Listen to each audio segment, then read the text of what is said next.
Truth in My Days podcast is sponsored by the Truth in My Days ministry. Welcome to the Truth in My Days podcast, where we defend the Word of God against the challenges of men. So we're looking at fossils and whether these can prove evolution, whether they offer the sort of evidence we're told that they do.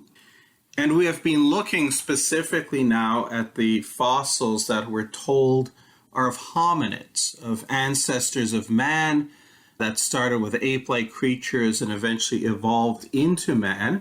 And we've looked at how we can claim that a particular fossil is of one of these hominids. And we're looking specifically at cranial capacity, where scientists will find an ancient skull cap or piece of a skull, calculate or estimate the size of the cranial capacity. In other words, how much volume the skull can hold, which will limit the size of the brain. And we showed that you look at chimpanzees and gorillas, they're relatively small, 400, 500 cubic centimeters as you move up.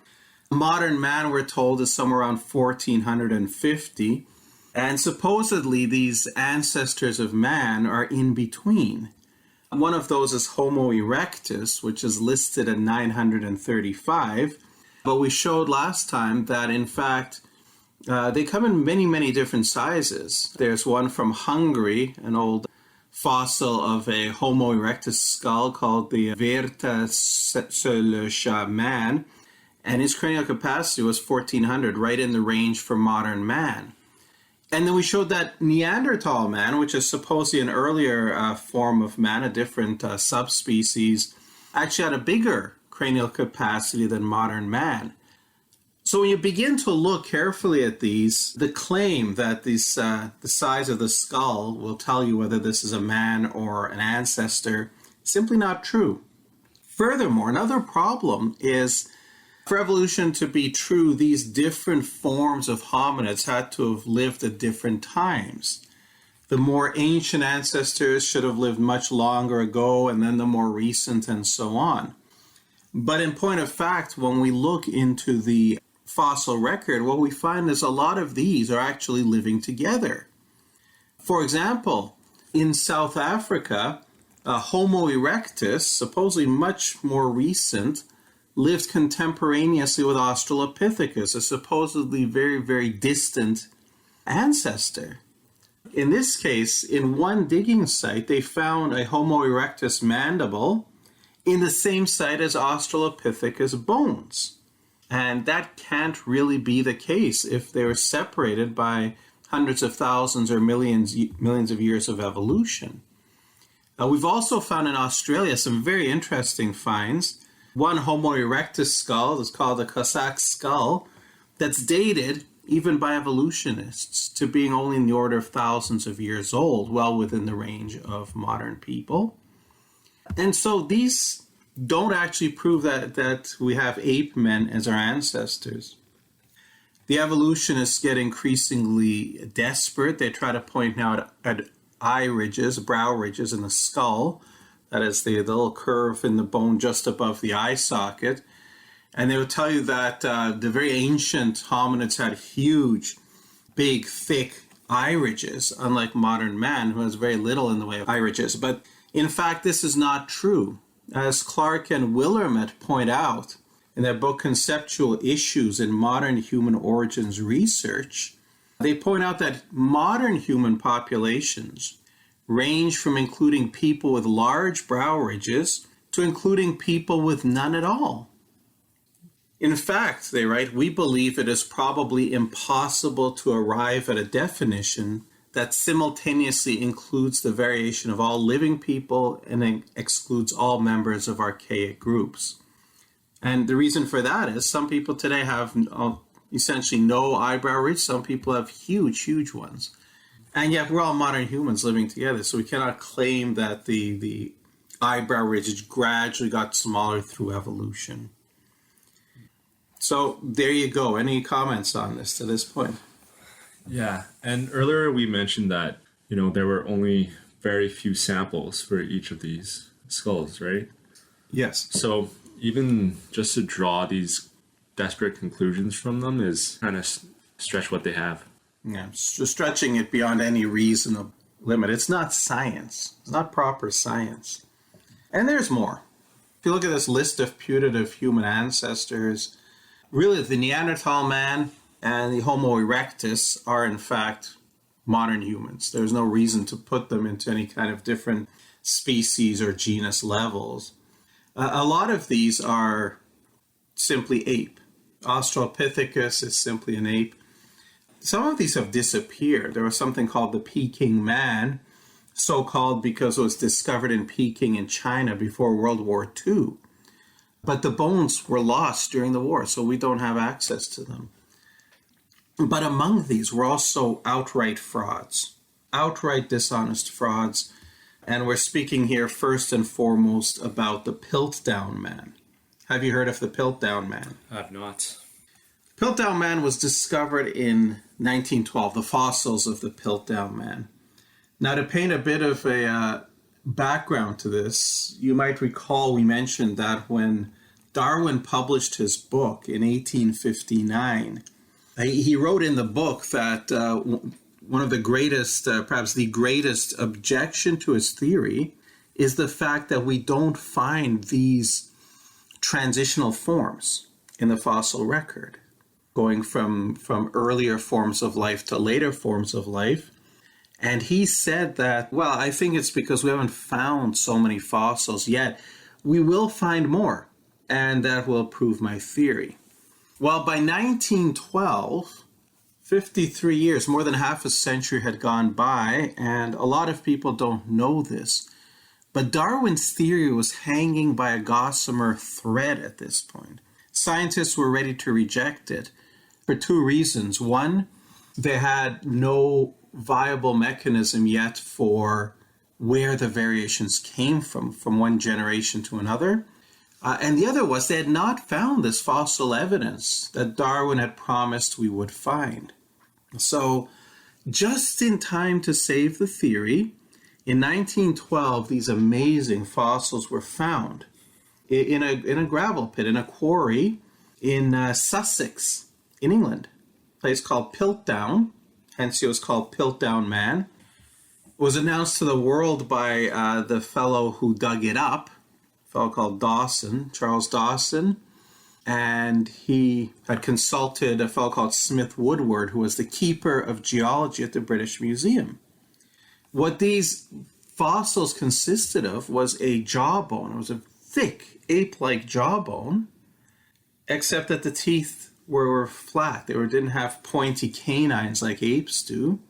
And as well, there was a skull cap, and the skull cap was clearly a skull that looked like a modern human. So this fossil had these very clear, both ape-like and man-like characteristics. Well, this was given to the world, and all opposition, almost all opposition to the theory of evolution just ended, because the Piltdown man was exactly the sort of proof that was needed. And through the years, 3 generations or more of people came to accept the theory of evolution with no question because of the Piltdown man. It was unquestionable evidence. Guess how many PhD dissertations were written on the Piltdown man? Oh man, for just this single fossil, my guess is in the hundreds. In the hundreds, yeah. Indeed. More than 500. More than 500 dissertations on the Piltdown man, not one of which was retracted after the world found out that the Piltdown man had been a hoax all along. This was not announced until 1953. But in 1953, it was exposed as a hoax. And as I say, none of the dissertations were withdrawn. But here's the rum thing. Here's the thing to notice. It wasn't even a good hoax. It was a very clumsy hoax. Tell me 2 things you notice about this jawbone here.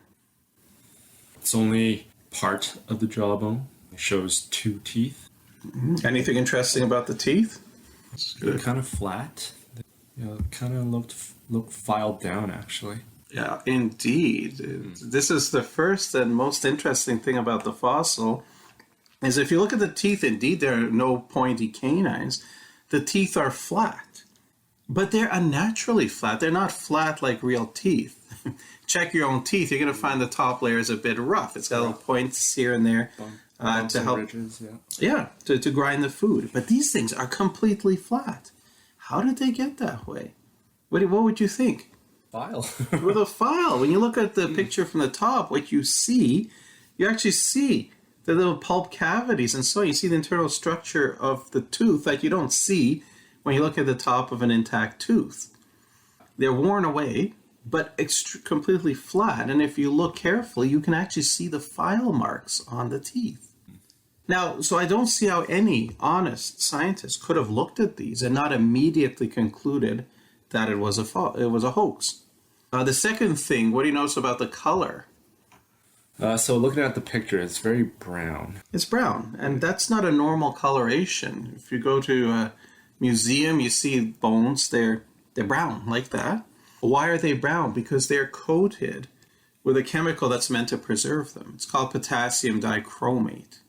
So this jawbone, if it was pulled out of the ground with that dark color, must have been coated with potassium dichromate. Is that possible that could come out of the ground like that? Yeah, I don't think so. No, because potassium dichromate doesn't exist in nature. It's a man-made. It's an artificial chemical. So clearly what must have happened here, somebody took a jawbone, and it turned out it was indeed the jawbone of an orangutan, took the jawbone, probably out of a collection where it's already covered in potassium dichromate, filed down the teeth, took the skull cap of a human, buried them together, and then dug them up. Okay. So this is the thing. It was an obvious fraud, and it was not just a fraud, but an obvious one. No honest scientist who looked at these could have been fooled, and yet nobody took down Piltdown Man. There are a few scientists, certainly, who challenged at the beginning, but the consensus across the board, the science was that, yes, this is our human ancestor. Why do you think that is? Yeah, people are trying to sell a certain narrative.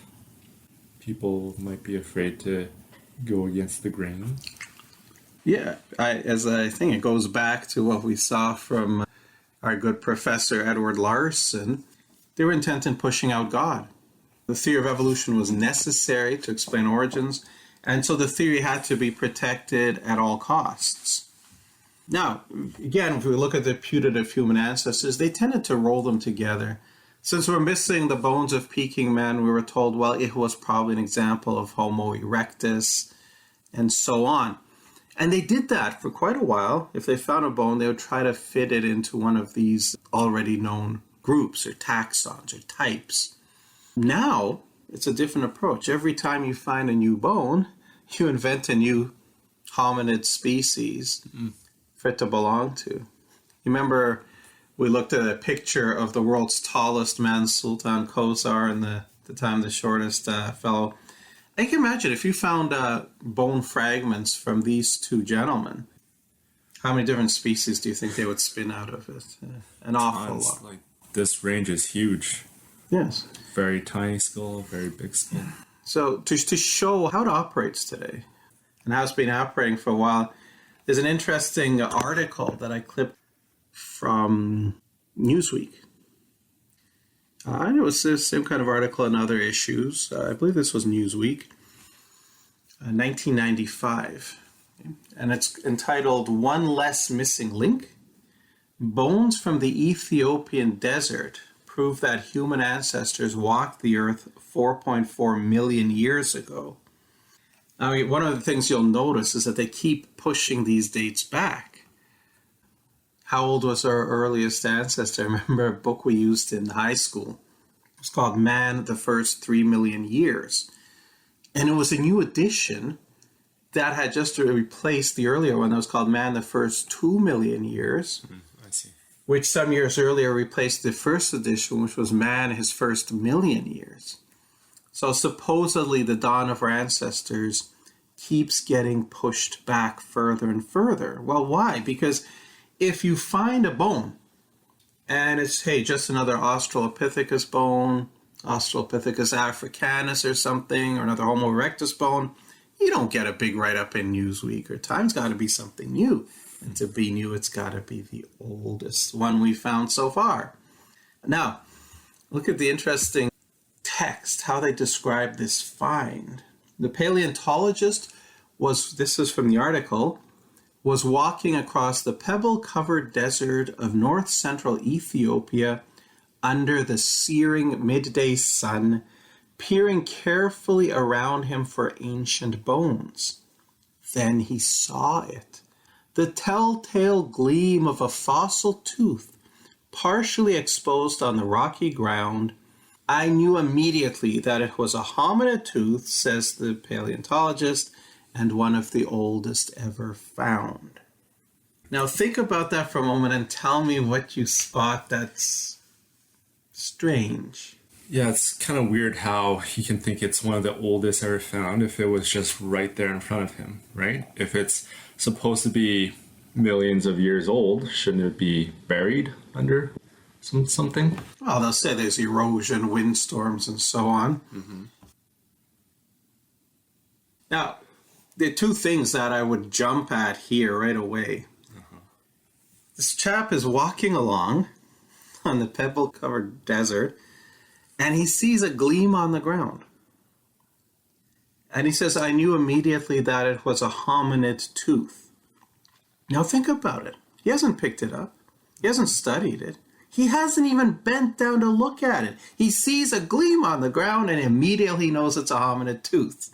How can you possibly immediately know that it's a hominid tooth? And if that weren't bad enough, I knew immediately that it was a hominid tooth and one of the oldest ever found. How can you possibly know the age of that when you haven't even looked at it up close? And sorry, this is not casting a good light on this field at all. You cannot know that, but again, if it's not one of the oldest, if it's not hominid, you're not getting into Time Magazine and Newsweek. Well, this creature was christened the Australopithecus ramidus because we always need a new species. Problem is, it was studied for about 9 months, looking at it every possible sort of measurement and dimension and so on. And within 9 months, it was concluded that this thing was absolutely indistinguishable from a chimpanzee tooth. Let me ask you a question, and you get one guess on this. Do you think that Time Magazine, Newsweek, and so on ran big retractions on these articles? Probably not. Absolutely not. So here's how the game works. You put out the claims, people read the claims, people accept the claims. Then when it turns out the claims are false, you just don't publicize that, and people are left believing that there's all this evidence for evolution. The damage has been done. Exactly. And, they got away with it for 40 years with the Piltdown Man. Probably not as long as this one. Australopithecus ramidus was very quietly retired. And he stayed retired for about 16 years. And then we're up to the sesquicentennial of the publication of Darwin's book, and was 200th birthday, something like that. And lo and behold, he returns. Except now he's not Australopithecus ramidus, he's now Ardipithecus ramidus. So we'll run the same scam, same tooth, different name. And then we got a whole bunch of them. Once we have Ardipithecus, well, we can have different species of Ardipithecus. For example, the Ardipithecus cadaba. That's another one of our ancient ancestors, which got a big write-up in the media. They had pictures of Australopithecus cadaba. If you look at the picture of Australopithecus cadaba, what do you see there? Fur. It looks like a monkey. Yes, but not completely like a monkey, is it? For example, it's bipedal. We've got this lovely artist's picture of this hominid.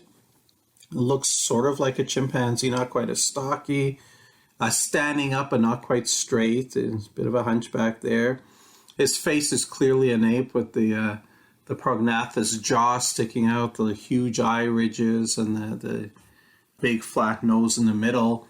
Clearly, this is somewhere between ape and man. Mm-hmm. And when the public looks at it, they see this, well, this is clearly a hominid. It has to be. Has to be one of our ancestors. And once again, this is planted in the minds of the public. When you look at that head, you cannot deny that this is an ape man, can you? Mm-mm. What people don't ask is, let's see the actual bones. And here, in this picture, we have all of the Ardipithecus cataba bones that have ever been found, assuming, in fact, they all actually belong to the same creature. What do you notice is not there? Yeah, I mean, all I see are just a few shards of bone, maybe a femur, part of a femur. Yeah, what do you I don't not see any skull, though. Exactly. No cranial bones. Not one. Okay? Without the cranial bone, of course, you have no idea of what the head looked like. Yeah. And yet, look again at the picture. What is the part that convinces people this is an ape man? Yeah, it's the head. Exactly. So, this is all artists' imagination, but it's not presented to the public that way. We are told that we have found bones of Ardipithecus cataba, and Ardipithecus cataba is our distant ancestors. And yet, as I said, only some teeth and jaw and postcranial fragments have been found. You can't know anything about the heads, and it's even questionable whether you should be putting all of those 11 little fragments together. Right. Because they were found in 5 different locations, supposedly belonging to 5 different individuals. Okay. And then all the characteristics, almost all of them, are simply shared with modern apes. We're told that Cataba and Ramidus were bipedal. They walked on 2 legs. And the evidence for that is supposed to be the orientation of a toe bone joint. And yet it's exactly the same sort of toe bone joint that we have on apes today, like chimpanzees, and they're not bipedal. There's a thin enamel, the structure of the upper arm, thin enamel on the teeth. Both of these indicate the animal was actually a knuckle walker like chimpanzees. So you're seeing an awful lot of dishonesty. For all that, that's their story. They're sticking to it. And yet, what happens? What do you think should happen when stunning new evidence comes forth that would overthrow this consensus view of the fossils? What do you think? Because imagine, because evolutionists are like this, they will say, oh, we're following the science, we're doing careful science. They tout what they call the self-correcting methodology of science. If we ever found, say, a rabbit in the Precambrian rock, we would throw out our theory because it's obviously would be wrong then. So we just go where the evidence takes us. Now, it sounds nice in theory. It's not the case in fact, because in reality, we have had examples of stunning new evidence being found that should overthrow these claims. Yep. Let's see how scientists handle these. Let's start with the Laetoli footprints. Have you heard of the Laetoli footprints? I've not. What are these? Laetoli footprints are a trail of footprints that were found under a field of tuff in a place called Laetoli, which is in Tanzania. So to go over that in detail, when volcanoes erupt, you know that molten magma comes out, but as well vast quantities of volcanic ash. And the volcanic ash will settle on the ground for miles away from the volcano. They will settle on the ground like snow. And depending on the size of the eruption, you could get quite a thick layer of this ash. Right. And light and puffy at the beginning, but as it starts to build up, the pressure starts squeezing it together. A rain will come and eventually get cemented together. This very nice rock layer. Well, there's a very nice example of this in Laetoli in Tanzania, where a volcano sometime in the distant past had erupted and deposited ash across a huge field, which subsequently hardened and became rock. Now, scientists, to prove that they can date fossils using radiometric dating methods like carbon-14. Now, for rock, they don't use carbon-14 because it's only supposed to be effective to a maximum of 50,000 years. So they use other radiometric methods, potassium argon, for example. They all work essentially the same way. So different teams of scientists have gone to this field and taken samples and dated them. And they concluded that the rock layer was about 3.6 million years old. 3.6 million years old. And as I said, it was tested by different types of radiometric dating methods, and they all agree, because that's how the game is played. Once one value is published, you have to agree with it, as long as it fits the evolutionary timeline. Now, 3.6 million years ago, they say, in their worldview, what was happening 3.6 million years ago? What was happening in terms of the human race? Mm-hmm. Well, we hadn't come along yet at all. 3.6 million years ago, the creatures living at the time were the Australopithecus. Mm-hmm. Tiny ape-like creatures that would eventually evolve through many different steps into modern man. So 3.6 million years ago was the time of Australopithecus. Australopithecus was a very famous skeleton. An archaeologist or paleontologist named Donald Johanson had excavated a partial skeleton of an Australopithecus afarensis back in 1974. They touted that was 40% complete, which had nothing close to that. In fact, it's actually about 26% complete. There's 47 bones there, not complete, some of them out of 207 bones, so about 26% complete. But this was our best fossil evidence to that point of Australopithecus, our distant ancestor. Well, around 1976, along comes the very famous paleontologist, Dr. Mary Leakey of the very famous Leakey family, who found a lot of our supposed ancestors.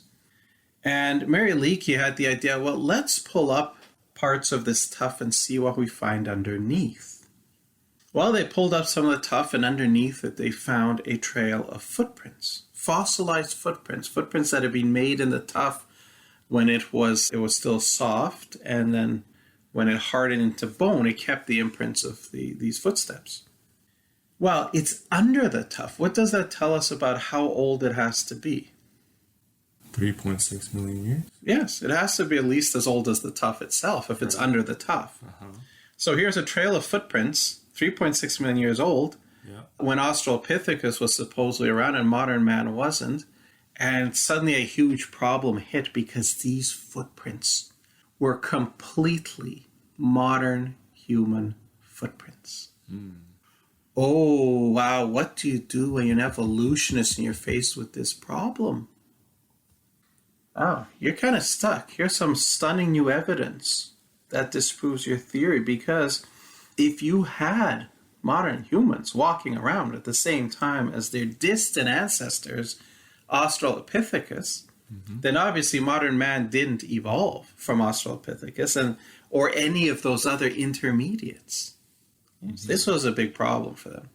Well, they had two gambits that they went with on this. Number one was to say, well, look, these look like completely modern human footprints, but we're sure they aren't. There are differences, and careful studies will show differences, many differences, significant differences.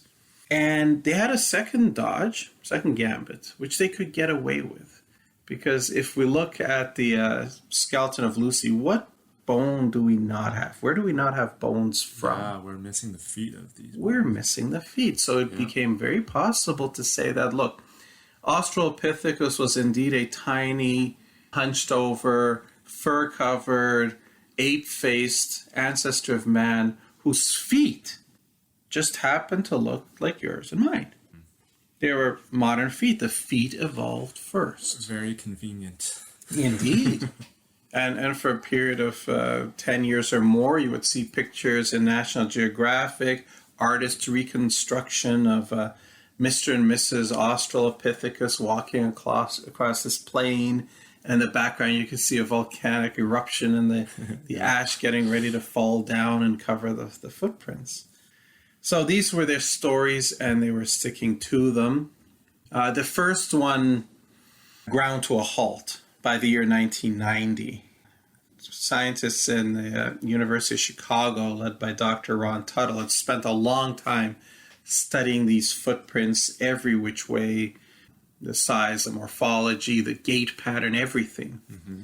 And they had to conclude that these footprints were absolutely indistinguishable in every way from modern human footprints, albeit made by somebody who walked habitually barefoot, which is what's very common in that part of the world. Yeah. So that cover story was blown. The only dodge left was to say that, well, the feet evolved first. The Australopithecus had feet just like ours. And that one continued for another 5 years. And then in 1995, finally, foot bones of Australopithecus were discovered at Sterkfontein in South Africa. And enough bones, crucial point, to show something significant, something that we'd expected, because it was clear that Australopithecus was an ape, not a man, and not a hominid. The foot bones showed that Australopithecus' feet had an opposable big toe, like a chimpanzee. In other words, the big toe is not inline like a human being where the toe lines up with the other four toes. Right. It's opposable like our thumb is to our fingers. So they can grab things. Exactly, grasping. Mm-hmm. Well, the Laetoli footprints were obviously not made by a creature that had an opposable big toe. They're absolutely indistinguishable from modern human footprints. The big toe was inline. I see. Couldn't have been made by Australopithecus. Now you're stuck. With both cover stories blown now, what can you do?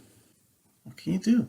The Laetoli footprints are proof positive that human beings, so-called modern human beings, lived at the same time as the supposed distant ancestors of theirs, which means they are not ancestors at all. It means that these were apes who happened to be living the same time as people. Fits in perfectly with the biblical account that land animals were made on day 6 and people were made on day 6. So you'd expect to have humans and apes walking together. Not a problem. Mm-hmm. Okay? The date, obviously, the 3.6 million years, well, that's their claim. Mm-hmm. And they're stuck with that then, because then 3.6 million years is time of Australopithecus. 3.6 million years now, we have modern human footprints. They are stuck. I see. Those dates aren't correct. We'll look at that later. But for them, they're stuck. And a few creationists, like myself, crowed at the time. I sent in a letter to the Toronto Star that was published, pointing out the significance of this to those who missed it. And the letter read like this: regarding the AP Reuter article, Fossilized Foot Bones Said to be Missing Link, about South African scientists allegedly finding a missing link between man and ape with the discovery of 4 3.5 million year old fossilized foot bones.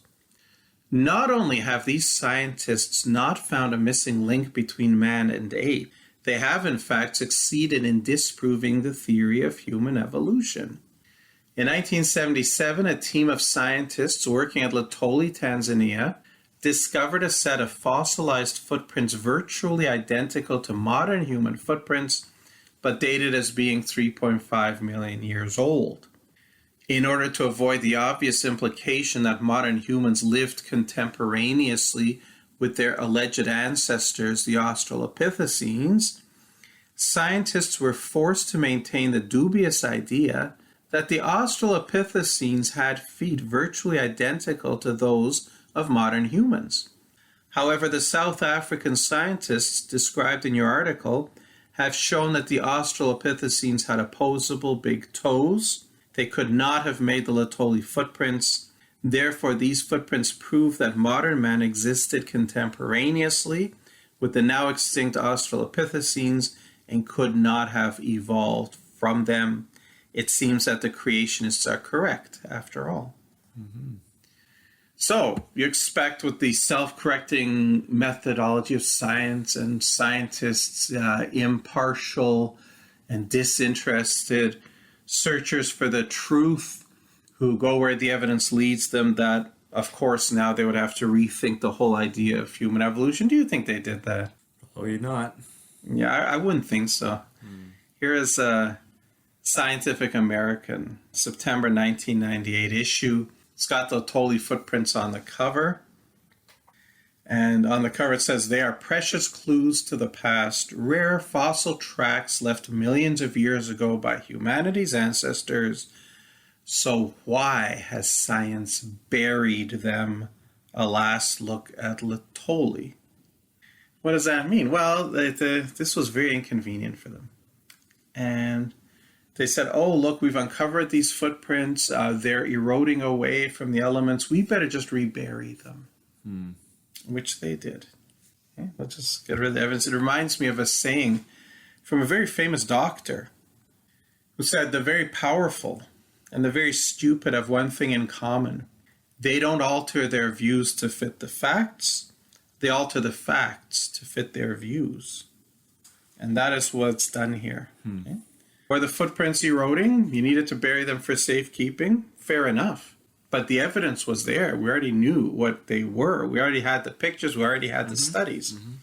But back in 1998, when this magazine came out and the footprints were buried, I said at the time that they would also bury the facts.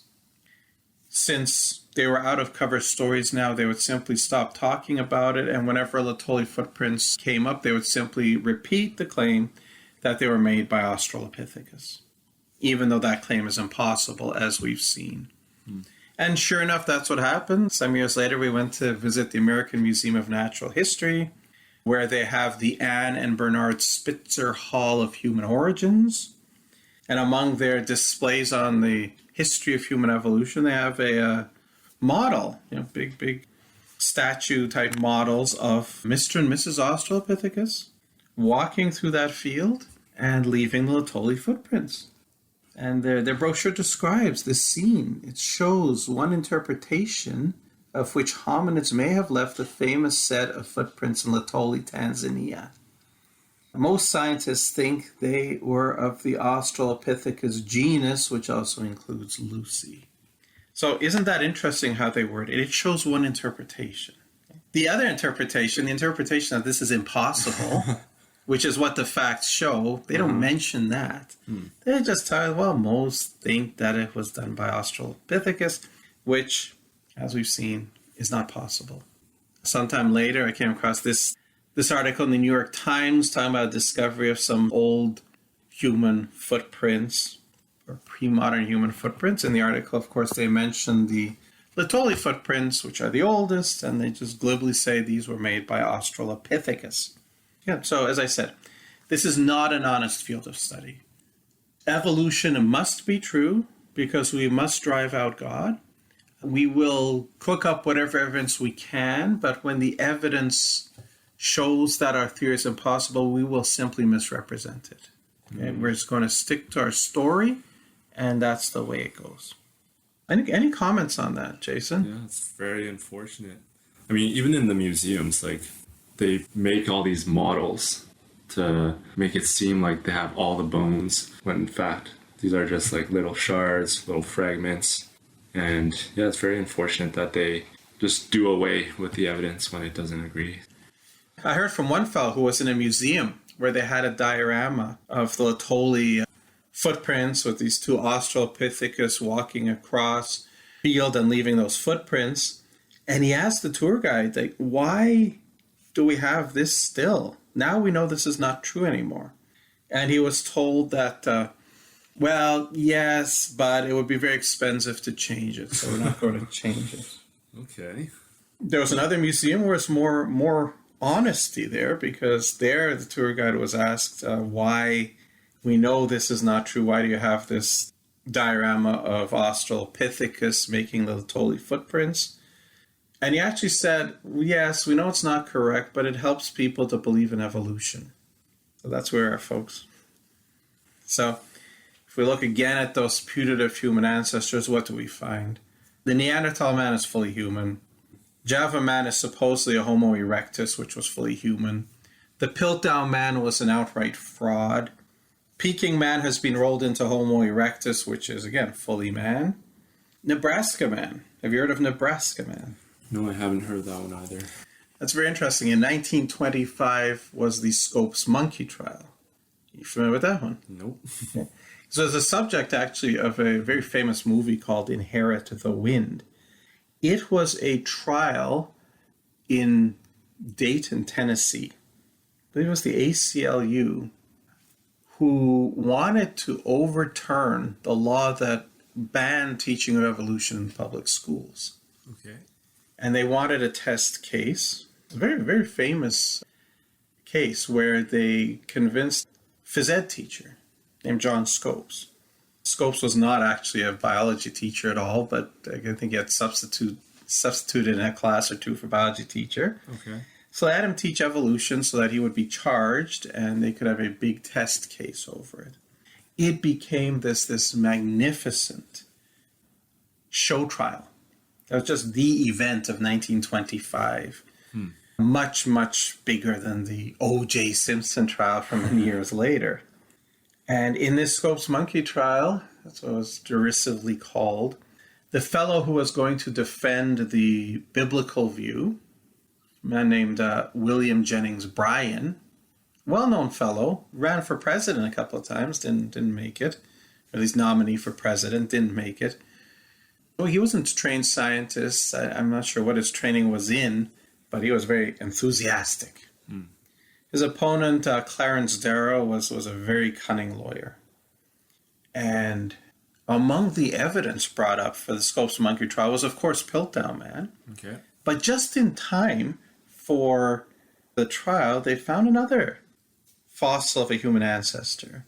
And this human ancestor was named Nebraska man. Okay. London Illustrated News ran a big article with a lovely, again, artist reconstruction of Mr. and Mrs. Nebraska man in their cave and looking obviously like ape men. The fossil was one tooth. And out of one tooth, they spun this entire species called Nebraska man, complete with artist reconstruction. Don't know if they bothered to mention it's based on one tooth. Well, soon after the trial, it was admitted that this was a tooth of an extinct type of pig. Oh. Okay, and we're supposed to say, how stupid they were to make this mistake. I question whether it was a mistake. They needed enough evidence to win the trial. So here's another example of a completely fraudulent fossil, right. Nebraska man. Interestingly, in the trial, Darrow reached a gentleman's agreement with William Jennings Bryan that each would take the stand and each would defend his view. Well, Bryan took the stand first, and Darrow asked some questions that Bryan simply wasn't competent to answer. Okay. He didn't necessarily do such a bad job, but the main reporter, most influential reporter covering this case, was a fellow called H.L. Mencken, who was viciously anti-Christian, and his reports made Bryan look like a complete idiot. I see. He did do one really dumb thing, Bryan. What do you think that was? I don't know. The really dumb thing was making a gentleman's agreement with someone who's not a gentleman. Bryan was, I think, for 3 days on the stand. He was just champing at the bit to turn it around and force Darrow to defend his views. When Bryan was finished, Darrow simply changed the plea to guilty, and the trial ended. So he never had to go on stand to defend his views. So Scopes was guilty, was fined $1, and that was subsequently overturned on appeal. Along with the Piltdown man, it was Mencken's reporting of how this trial went that was meant to deride creationism, mock creationists. That went a very long way towards switching public opinion to evolution, to the extent that it did switch. As we continue with our putative human ancestors, Australopithecus is fully ape, Homo erectus fully man, this Ardipithecus ramidus fully ape. Homo habilis is actually non-existent. It's called a junk taxon. You find a bone that you think is an ancient hominid, you don't know what species it belongs to, boom, he becomes Homo habilis. believe it means handyman. It's certainly handy as a place to dump unknown fossils. So, it's interesting what the Laetoli footprints did. Yeah. But another area, it's very interesting, is we get into genetic studies. Okay. And that's a relatively new field of study. And it's incredible. Some incredible finds have come out of that. Okay. One of them, most controversial, drove the evolutionists crazy. Scientists studying mitochondrial DNA. DNA, as you know, is the coding inside your cells that code for the proteins that build your body. Right. And everybody knows about DNA now. But here's what a lot of people don't know is you have two types of DNA. The one that everybody talks about, the one where you get half from your mother, half from your father, the kind that the police will check to see if it's you. It's in the nucleus of the cell. It's called nuclear DNA. Right. But within the cell, there's a different organelle as well called the mitochondrion. And the mitochondrion is the power plant of the cell. That's what processes the foods and turns it into the energy that you need to function. And it's got its own little set of DNA in there because it needs to create certain proteins. Okay. And this mitochondrial DNA doesn't come half from mom, half from dad. It's only passed down through the female. Oh, okay. And so every generation, there's huge differences in the nuclear DNA because you're getting mixed from mommy and daddy. Right. But the mitochondrial DNA is just passed on as is. Huh. It doesn't change from generation to generation except where there's a mutation. And here's the thing, if in one particular individual there's a mutation in the mitochondrial DNA, then that mutation will be passed on Right. to all of the descendants from that woman. Right. And then another woman might have a different mutation, and that's passed on. And then along this line that's got this mutation, somebody might get another mutation, and so on. So you get this pattern of mutation in the mitochondrial DNA of different family lines. Right. So if you study mitochondrial DNA of women from all over the world, you can essentially put together family trees showing like who descended from whom. Yeah, you can trace it back. Okay. You can trace it back. And if you know how quickly mitochondrial DNA mutates, what's its average mutation rate, you can start putting timestamps on these events. And so as you go further back, not only can you construct a family tree, you can also figure out when the different events happened. Okay. Well, some scientists were working on this, and in 1988 they made an astounding discovery, which is that every human being alive today on Earth descended from one original woman. All traced back to one woman who lived, they said, about 100 to 200,000 years ago. Okay. Well, this upset the apple cart quite a bit because the 100,000, 200,000 years ago doesn't match the biblical account, but all descended from one woman, that does. It's a little too close to Genesis for them. And so they attacked the research with vigor. And they accused the researchers of making mistakes, making errors in their coding, and so on. Okay. And so the researchers went back through all the work, and they found a few little bugs here and there. They fixed them, and they ran it again, and it's still showing the same thing. And so eventually, the griping had to stop. They had to accept this, and it's now become orthodoxy among even evolutionists. Okay? Genetic studies reveal that an African woman of 200,000 years ago was our common ancestor. You see that in journals like Science. So that's not controversial anymore. Okay. Still, it's too close to Genesis for them. We might say it's too far from Genesis for us because Eve didn't live 200,000 years ago. Eve lived somewhere between 6,000 and 7,686 years ago. Right. Ooh, then the bombshell comes. And this was published in the journal Science. And Science is one of the top two most prestigious general purpose science magazines in the world. Yeah, along it's with American, Nature. along with Nature, the British one. Well, this article showed up in the January 2nd, 1998 issue of Science. The article was called Calibrating the Mitochondrial Clock. The subheading reads, Mitochondrial DNA appears to mutate much faster than expected, prompting new DNA forensic procedures and raising troubling questions about the dating of evolutionary events. Now, you recall, as I said, you can put together a family tree and you can timestamp it if you know how fast the mitochondrial DNA mutates. So if it mutates faster than you thought, then all of those dates get drawn forward. Right. So, what exactly is this troubling question about the dating of evolutionary events? Well, you go further in the article and you find this. They are most concerned about the effect of a faster mutation rate. Now, this mutation rate has been found by actual scientific research and experimentation. Right. Okay? So this is not like an idea or a theory. This is actual science. But it concerns them. Why? Well, for example, researchers have calculated that mitochondrial Eve, the woman whose mitochondrial DNA was ancestral to that in all living people, lived 100,000 to 200,000 years ago in Africa. Using the new clock, she would be a mere 6,000 years old. Wow. Okay, this is not Genesis. This is not the Bible. This is actual science, actual experimental science. This is not like cosmology where you do mathematical modeling. This is real science based on actual research work. And real science proves that all human beings alive today are descended from one original woman who lived about 6,000 years ago. Where have we heard that before? The Bible. In the Bible. Wow.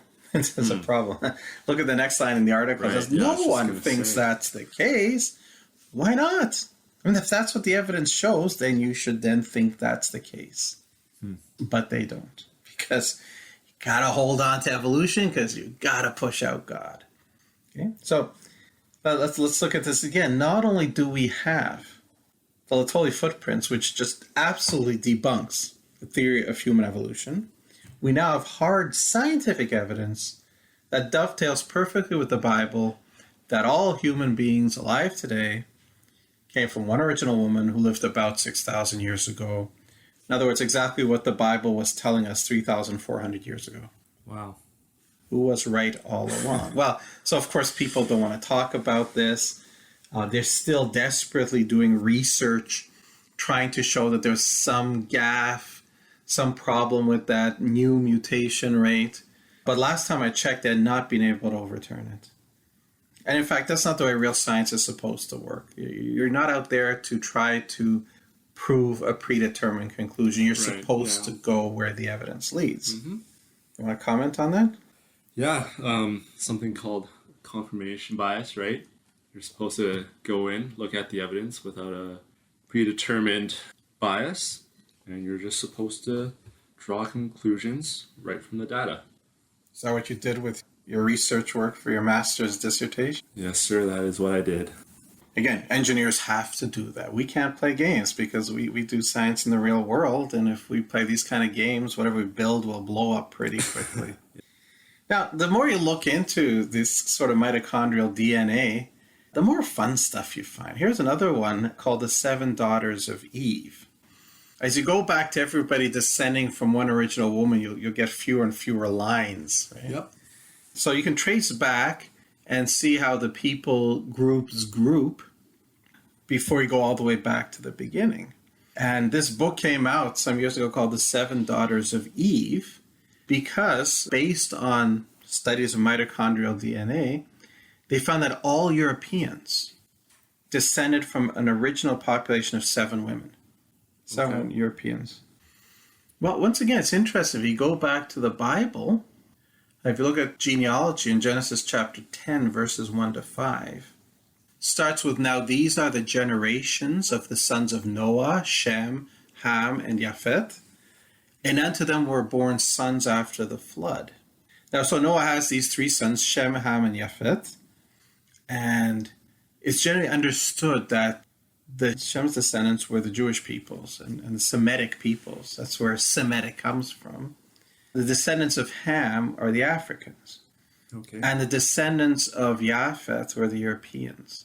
Okay. And the reason you can tell these things is because the genealogy goes on to talk about the sons and where they went, and we can identify enough of the place names that we can figure out where these people are going. So we continue in Genesis chapter 10 at verse 2. The sons of Japhet, Gomer and Magog and Madai and Yavan and Tubal and Meshech and Tirash. Mm-hmm. And then it goes on to give the sons of Gomer, which is Ashkenaz and Rifat and Togarmah, the sons of Yavan, Elisha and Tarshish, Kittim and Todanim. By these were the isles of the Gentiles divided in their lands, everyone after his tongue, after their families, in their nations. As I said, we can identify some of these. Tarshish is Spain, for example. Okay. So Europe was settled by the sons of Japheth.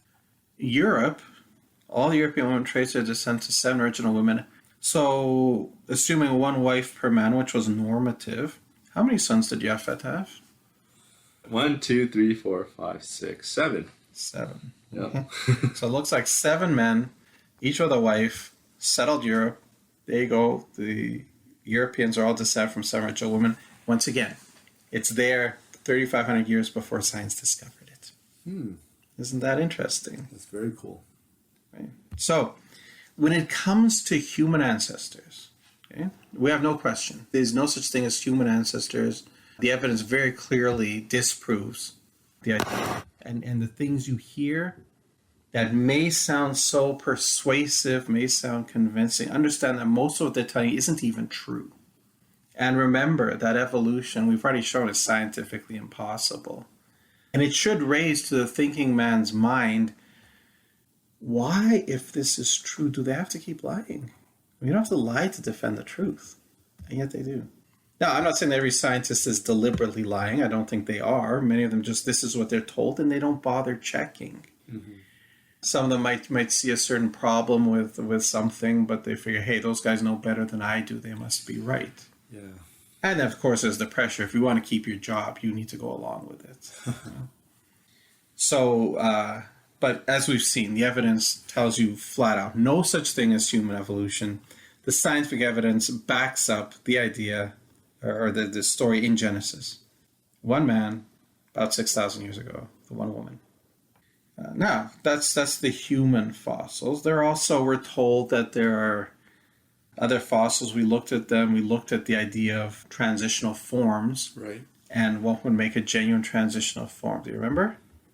It would have to have characteristics, some form of the not yet evolved form, and also have characteristics of the evolved form. So it can be like a 50-50 distribution or some kind of distribution. Yeah, exactly.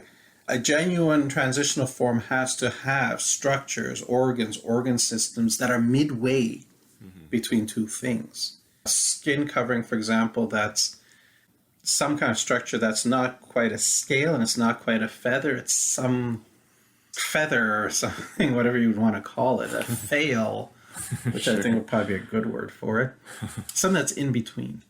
Now, we did mention that they do try to give you transitional forms. Again, we looked at things like Tiktaalik and Ambulocetus, the walking whale, and showed these are not transitional forms because they don't have intermediate structures, organ systems. Now, evolutionists in the old days, they used to push things like the Archaeopteryx, which we're told was an intermediate between birds and reptiles. And we looked at their claws to see they're bird-like, but look, they have claws and teeth, and birds don't.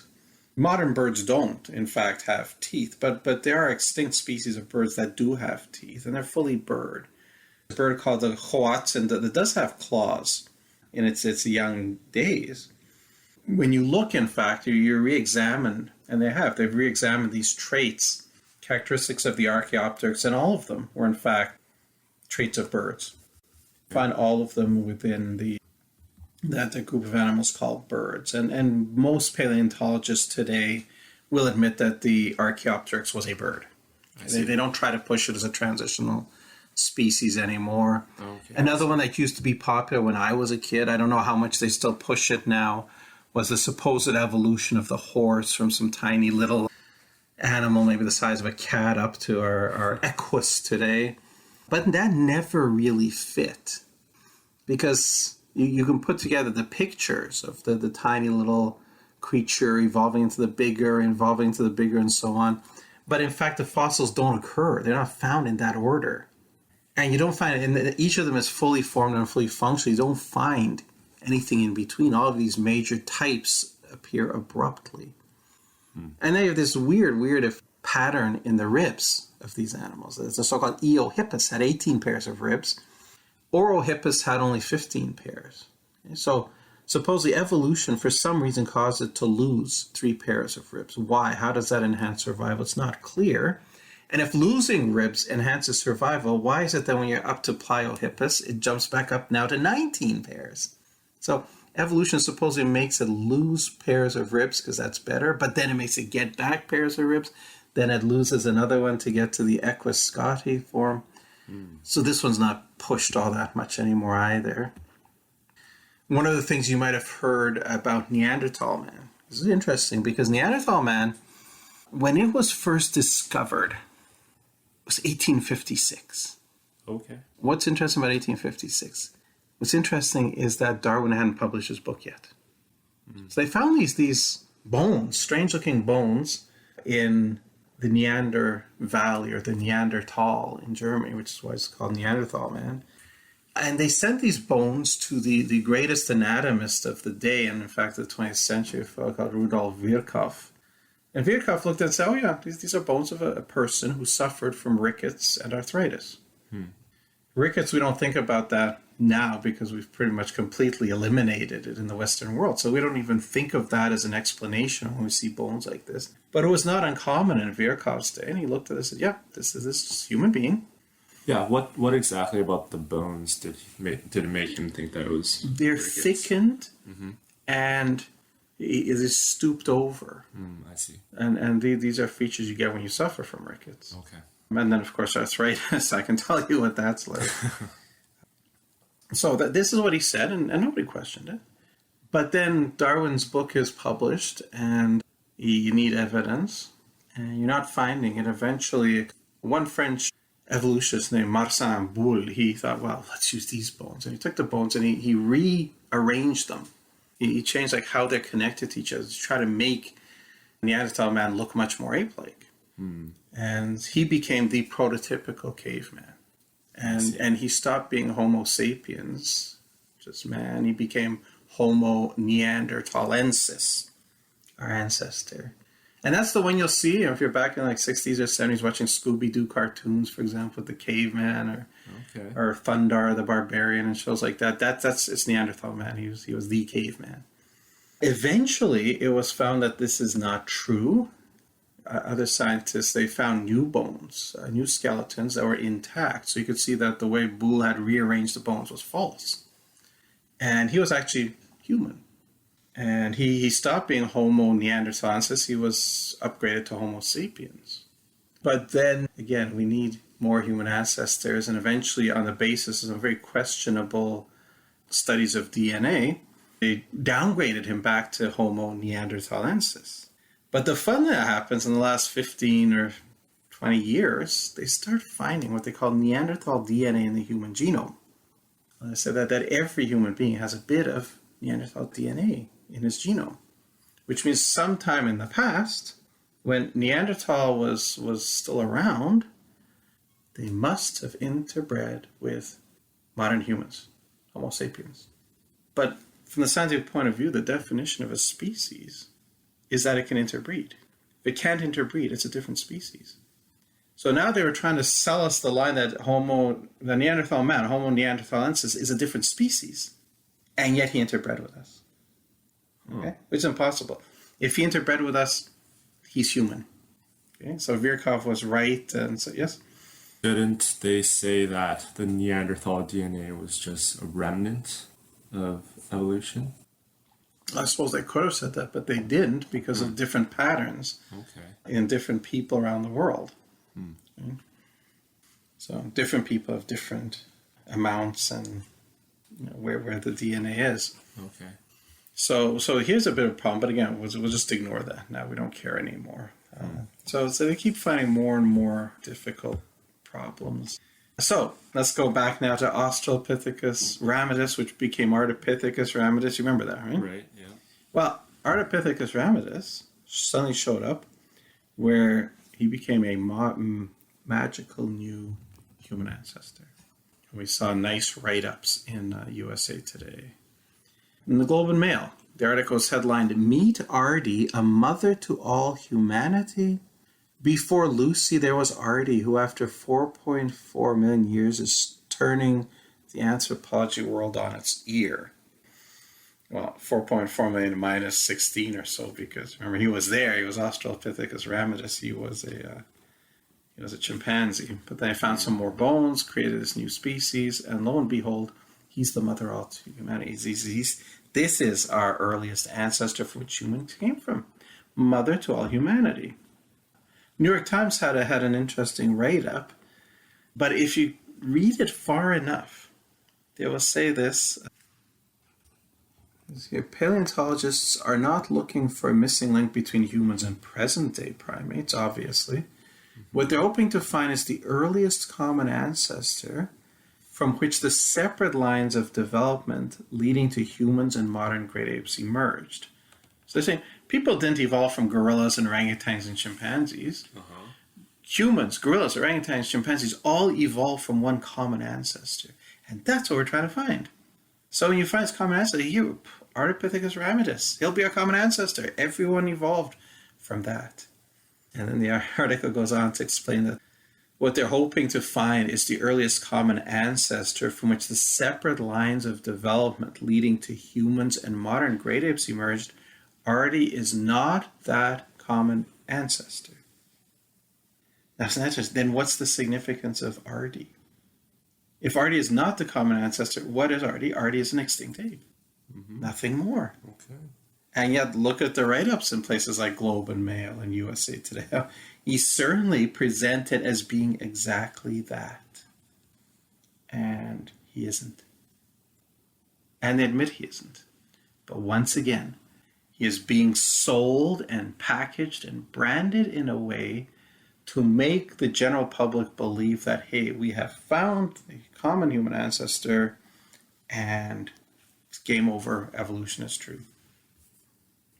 All right, let's move to our next topic, which is one that always catches people's interest because it's so fascinating, even for young people, dinosaurs. Those thunder lizards that we're told roamed the earth hundreds of millions of years ago. The last one's dying out 65 million years ago. That, though, obviously would cause problems with the biblical time scale. As we saw in Genesis chapter 1, on the sixth day, we saw God said, "Let the earth bring forth the living creatures according to its kind." And God made the beasts of the earth according to its kind, cattle according to its kind, and everything that creeps on the earth according to its kind. Then God said, "Let us make man in our image according to our likeness." So God created man in his own image. In the image of God, he created him. Male and female, he created them. So the evening and the morning were the sixth day. That's from Genesis 1, parts of verse 24, 25, 26, 27, and 31. What this means, though, is that the dinosaurs that lived on land were actually made on the same day before, but on the same day as people, which means they didn't die out long before human beings came along. There were dinosaurs living at the same time as Adam and Eve. And there were dinosaurs taken on the ark, according to the biblical model. And after the ark landed, these would have spread out along with the other animals on the ark. There's reason to believe that the conditions of Earth were different. There probably would have been an ice age right after. And the large dinosaurs, at least, did not do very well. And like many, many species, eventually they went extinct. Although we don't know when this happened, and we don't know for sure that they are all extinct. It's possible that there's still some living somewhere in deep jungles, somewhere in the world.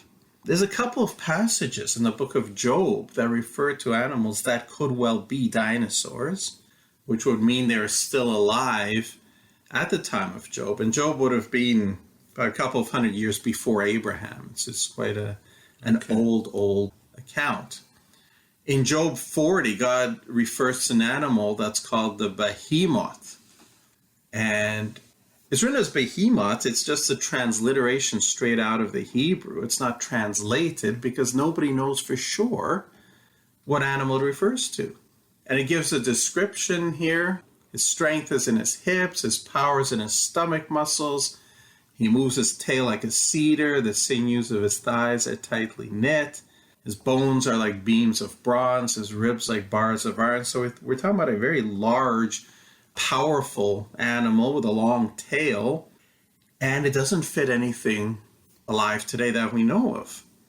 Some liberal scholars suggest that, this is a hippopotamus, but a hippopotamus doesn't move his tail like a cedar. Right. And be a hippopotamus isn't really all that impressive.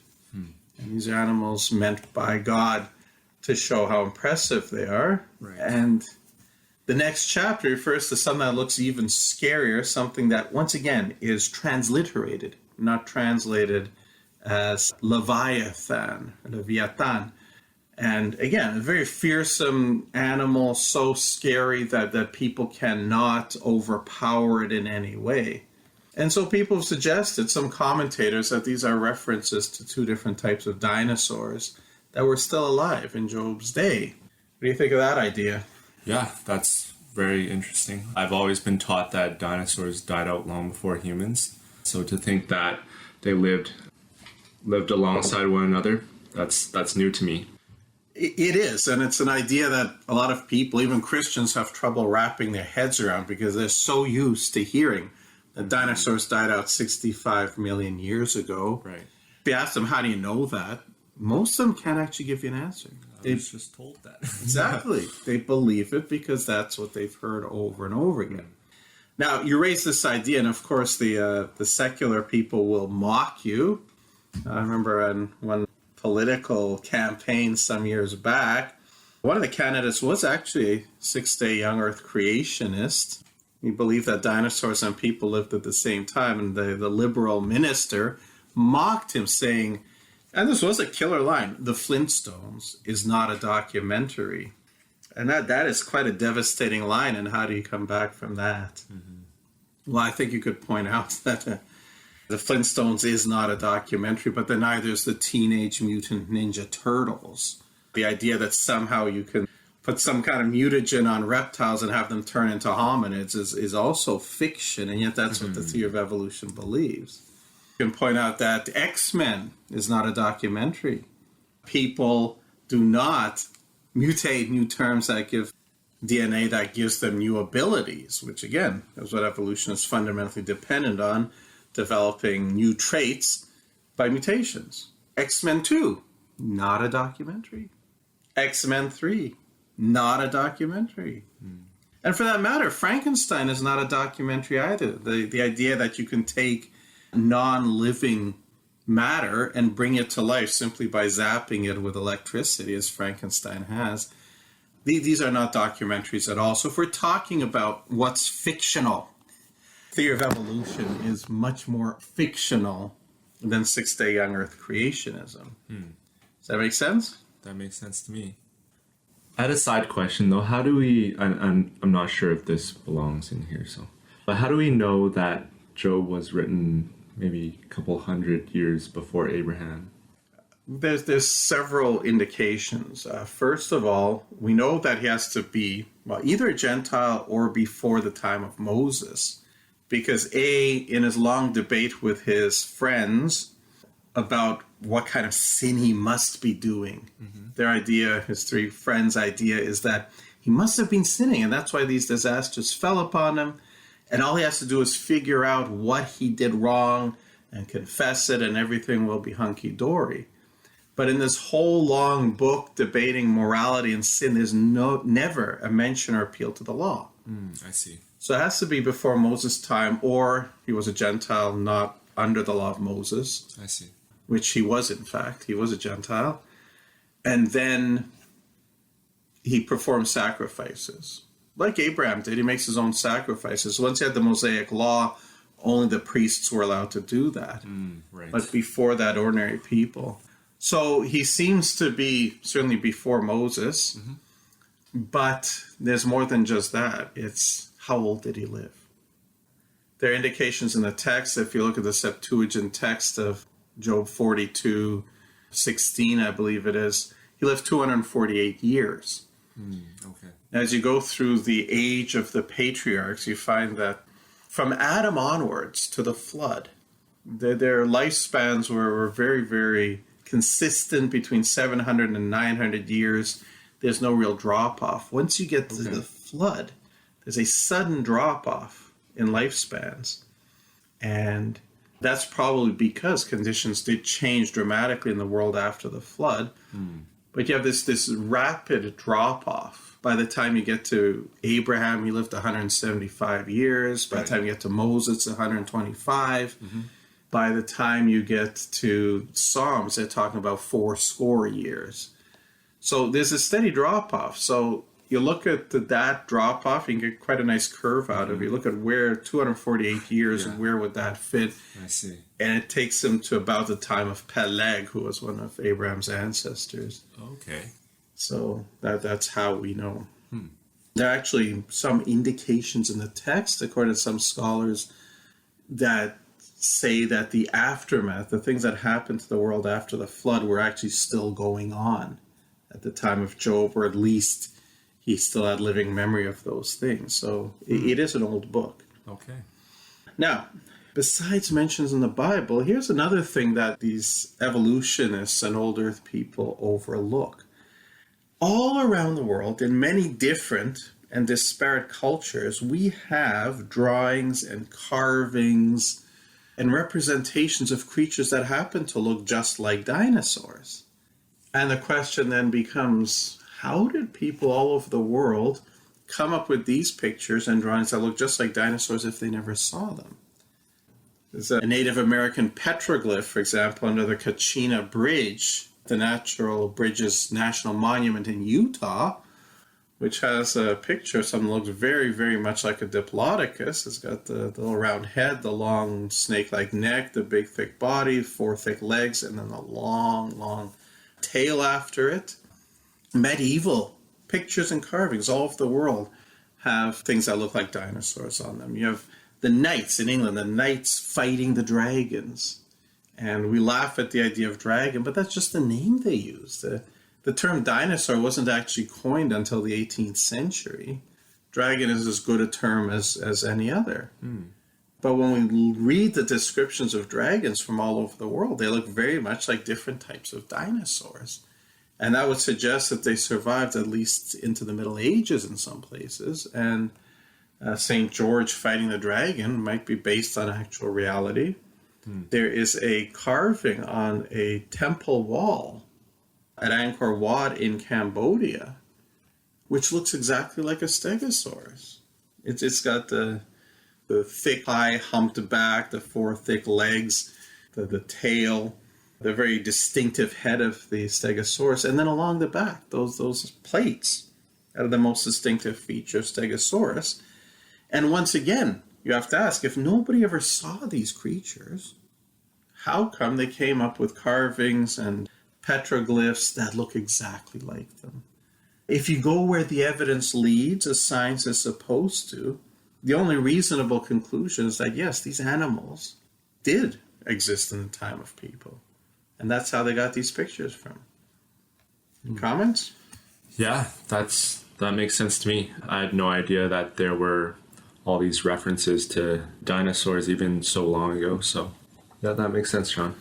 Yeah, it's obviously the school systems are not going to be trying to promote these or letting you know about them. But then we also have some interesting, in the last less than 20 years, some very interesting new scientific discoveries.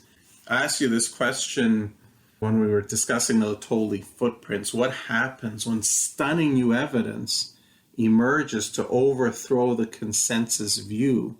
Fossils, and we went through the Tolly footprints and we saw what happened. What happened when the stunning new evidence comes out? Yeah, well, we're supposed to, strongly consider the evidence, and throw up the consensus view, but it doesn't look like that happened. No, the exact opposite happened. They rallied behind the cover story. The footprints were made by Australopithecus, which they know and we know is impossible, but that's their story and they're sticking to it.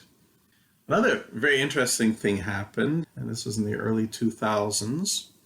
Here's a write-up from the May 2006 issue of Smithsonian Magazine, and it's titled Dinosaur Shocker. Probing a 68 million year old T-Rex, Mary Schweitzer stumbled upon astonishing signs of life that may radically change our view of the beasts that once ruled the earth. It starts out saying she is not your typical paleontologist. Why not? Well, she's supposedly a Bible-believing Christian.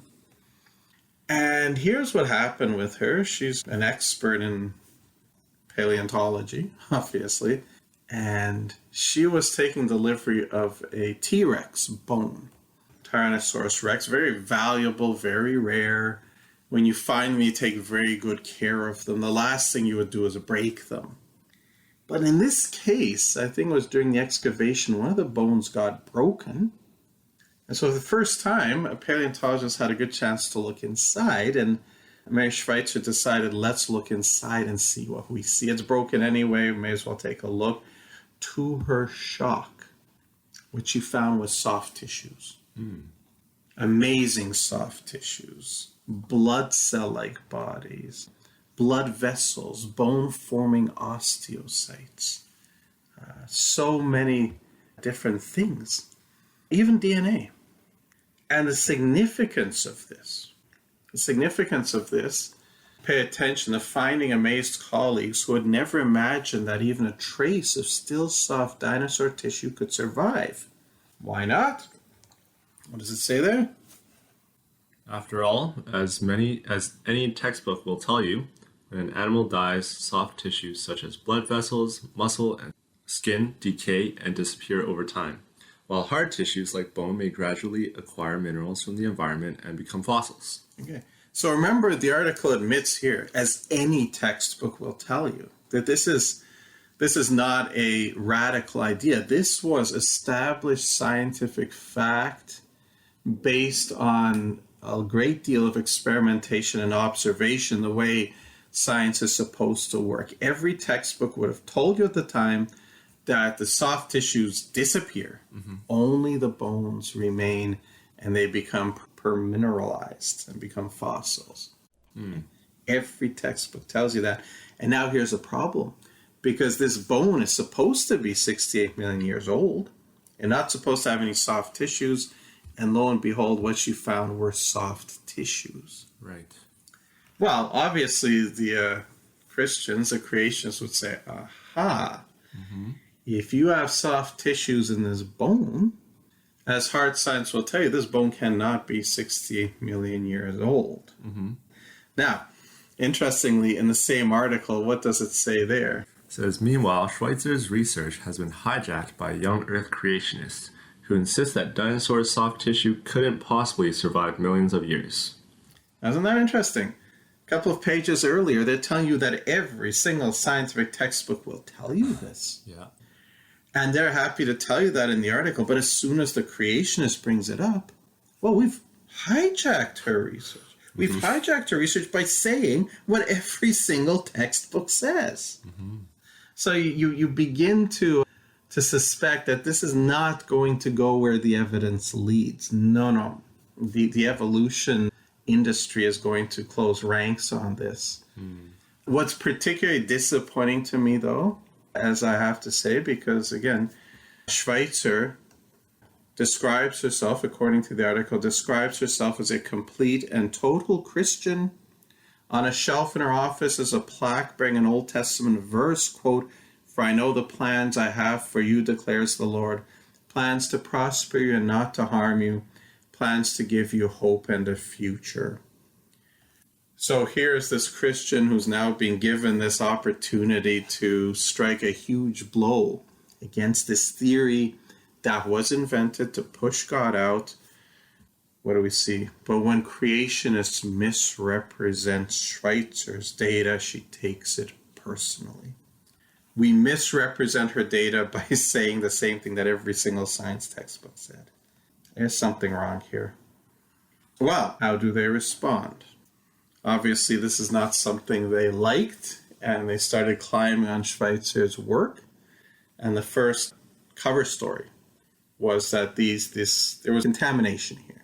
There's a biofilm produced by bacterial action and such things, and the soft tissues didn't actually come from the bone itself, but from contamination. But that didn't work.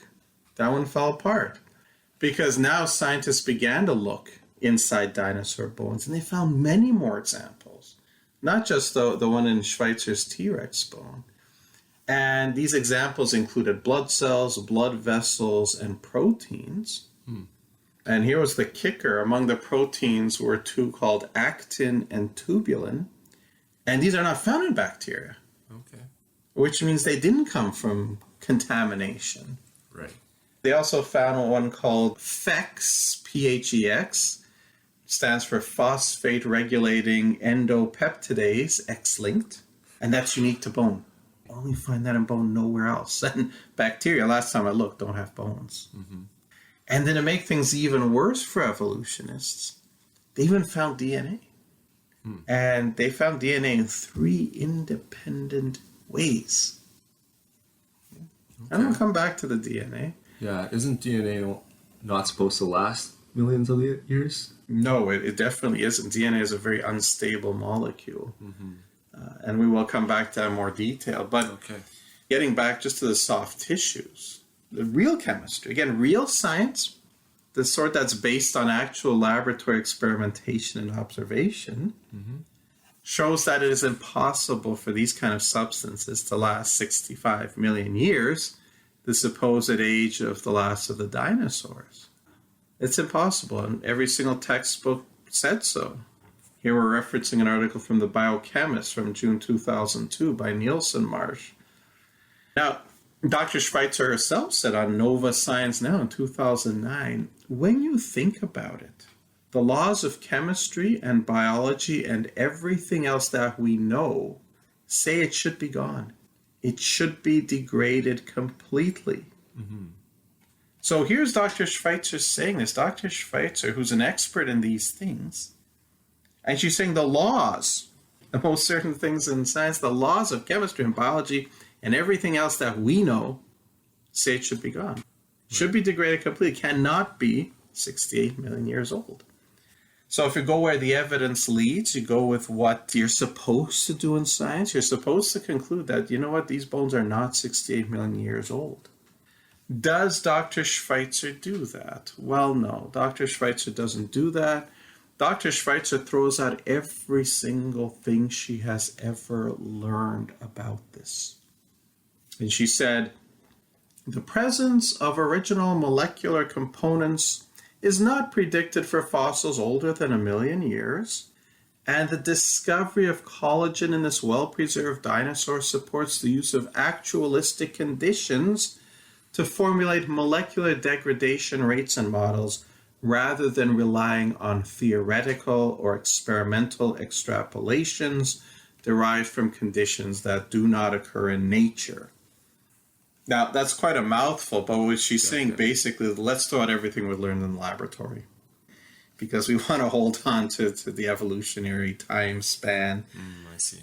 We should only rely on actualistic conditions, field observations.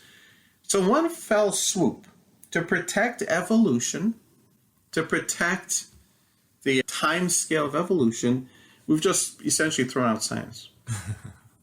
We shouldn't rely on theoretical or experimental extrapolations. Never mind that everything that supposedly supports evolution is all based on that kind of thing. Right, yeah. But for now, this is bad for evolution, so we should throw out, we should only work with actualistic conditions, in the ground conditions. But that won't work for it because we've done that. We have done that. An article from World Magazine 2012, and I quote from here, Australian scientists drilled into 158 semi-fossilized leg bones from extinct flightless moa birds and extracted DNA samples. They calculated how much DNA had degraded in the older and younger fossils, and by comparing these amounts, estimated that DNA has a half-life of 521 years. The upshot is that little readable DNA should be able to survive in a fossil beyond 1.5 million years and none beyond 6.8 million, which is only 1/10 of the way back to this T-Rex bone. And these are the actualistic conditions that Dr. Schweitzer was calling for. Well, guess what, Dr. Schweitzer? The actualistic conditions also prove that these bones are not 68 million years old. Well, where does Schweitzer go now? Well, there must have been some way to preserve them. It's something we didn't know about. So he says, a previously unknown chemical mechanism allows cellular matter to be preserved over geologic time.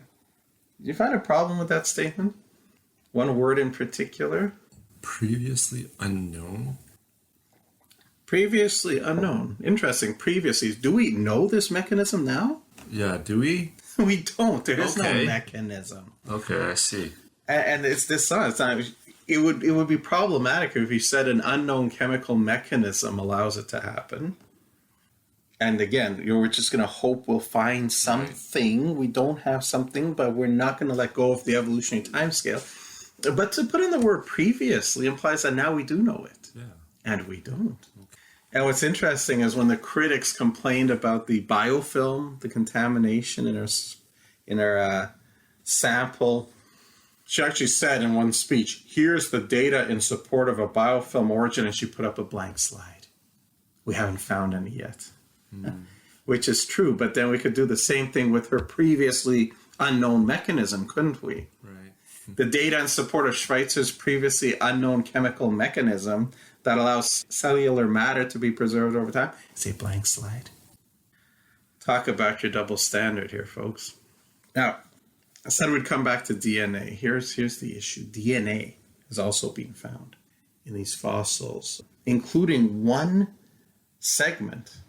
intact segment of 174 base pairs, which is significant. Okay. Now, Schweitzer's team detected DNA in 3 independent ways. Okay, so you can't argue that. Some tried to argue and say there was no DNA there, but it was. And it was found in 3 different ways. And at least one of them shows the DNA was quite intact. Okay, because this method wouldn't detect a short strand less than about, say, 10 DNA letters. So there's DNA there as well.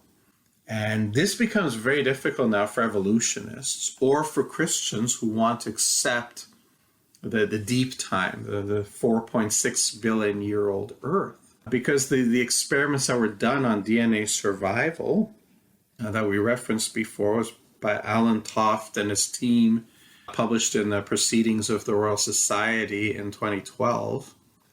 They found that DNA can survive for a maximum of 2,500 years at 20 degrees Celsius. Maximum of 17,500 years at 10 degrees Celsius. If you could keep it down to 0 for the entire time, 125,000 years. And these are orders of magnitude too short for the supposed age of the dinosaurs. That was Nielsen Marsh's work. Alan Toft found the maximum time to complete disintegration. And complete means not one link left among the DNA letters. And that's complete. Remember, we found one segment that's 174 intact base pairs. Right. They said you would get complete disintegration at 25 degrees in 22,000 years. 15 degrees, 131,000 years. 5 degrees, 882,000 years. Even in the completely ludicrous scenario that the dinosaur bone was kept in deep freeze, minus 5 degrees Celsius for the entire time, the maximum possible length of time before all bonds had broken was 6.83 million years. Yes, 1/10 of the way back to the supposed age of this bone. So here's a huge problem for the evolutionists. There is no way that DNA could last the evolutionary time since the supposed extinction of the dinosaur bones. So there you go. How do you get around this? Well, you really can't. Here's the problem. Instead of going where the evidence leads, evolutionists naturally have to try to explain away the evidence. And they will have to try to find one of these previously unknown mechanisms that Dr. Schweitzer referred to, and they've made a couple of attempts. One of them is the claim that iron in the hemoglobin in the blood acts as a preservative, and that's basically preserved the soft tissues through all these tens of millions of years. Again, it's not possible. You will see this show up sometime on atheist websites, evolutionary propaganda, but it doesn't work.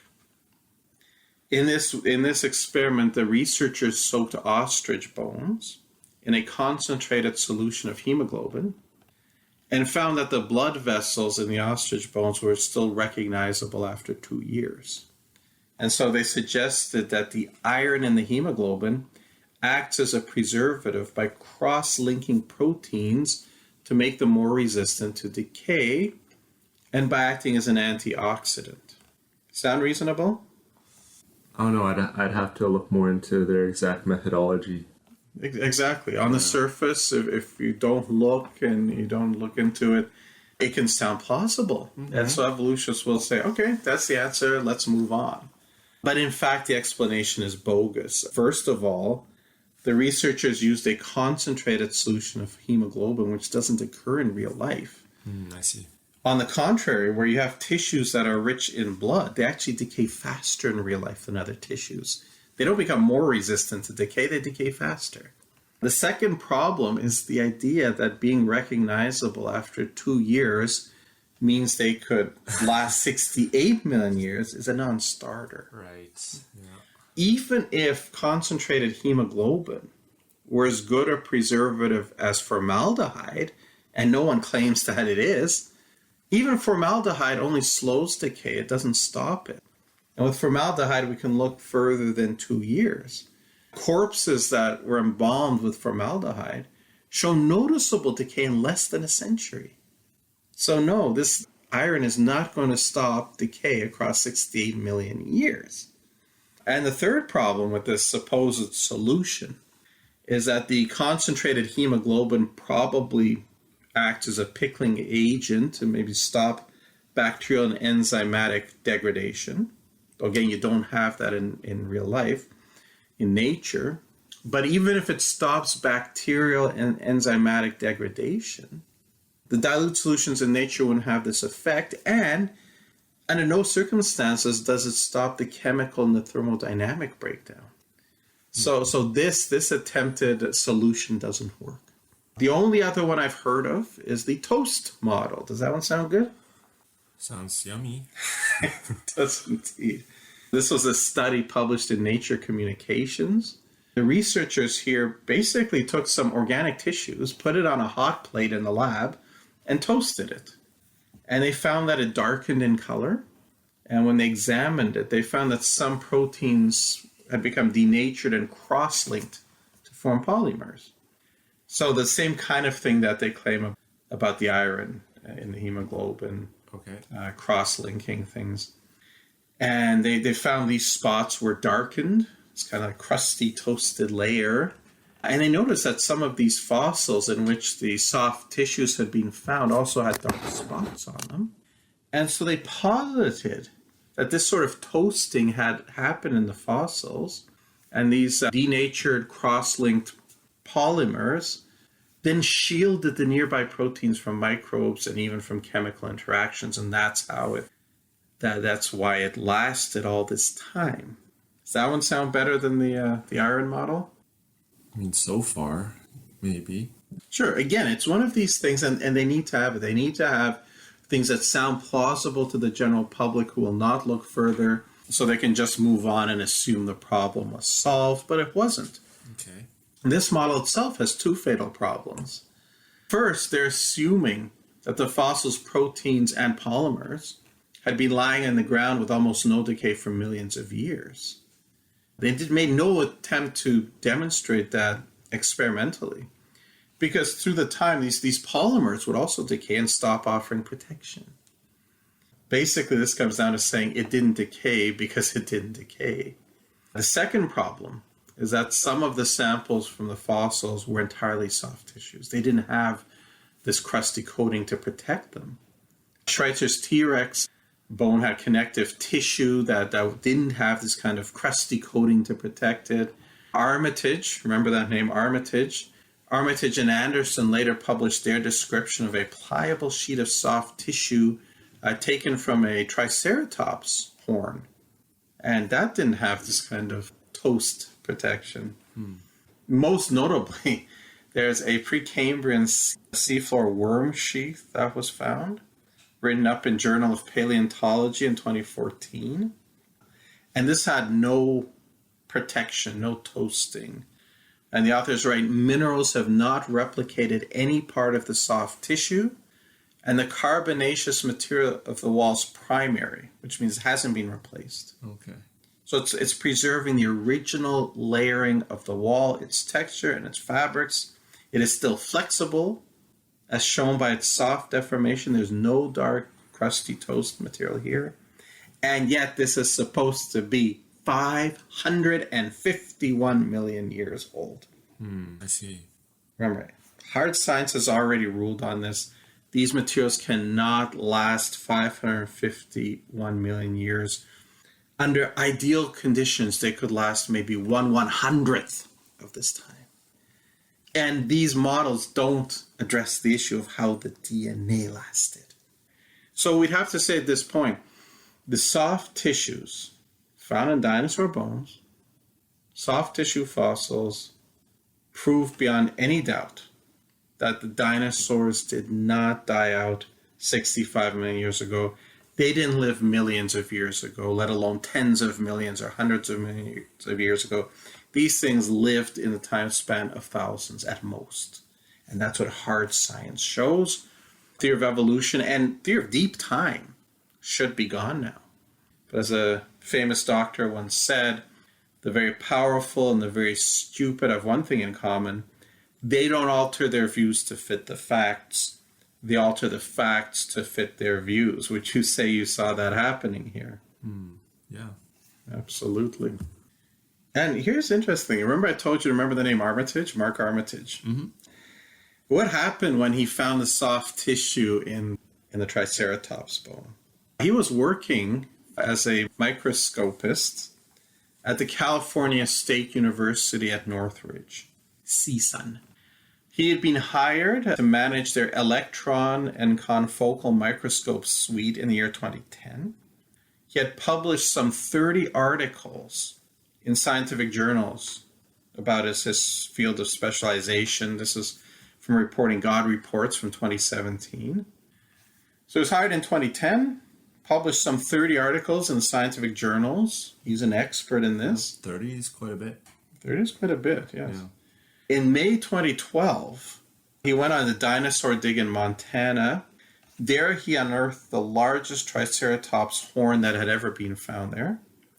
And he put this under the microscope and he found, as we said, unfossilized soft tissues.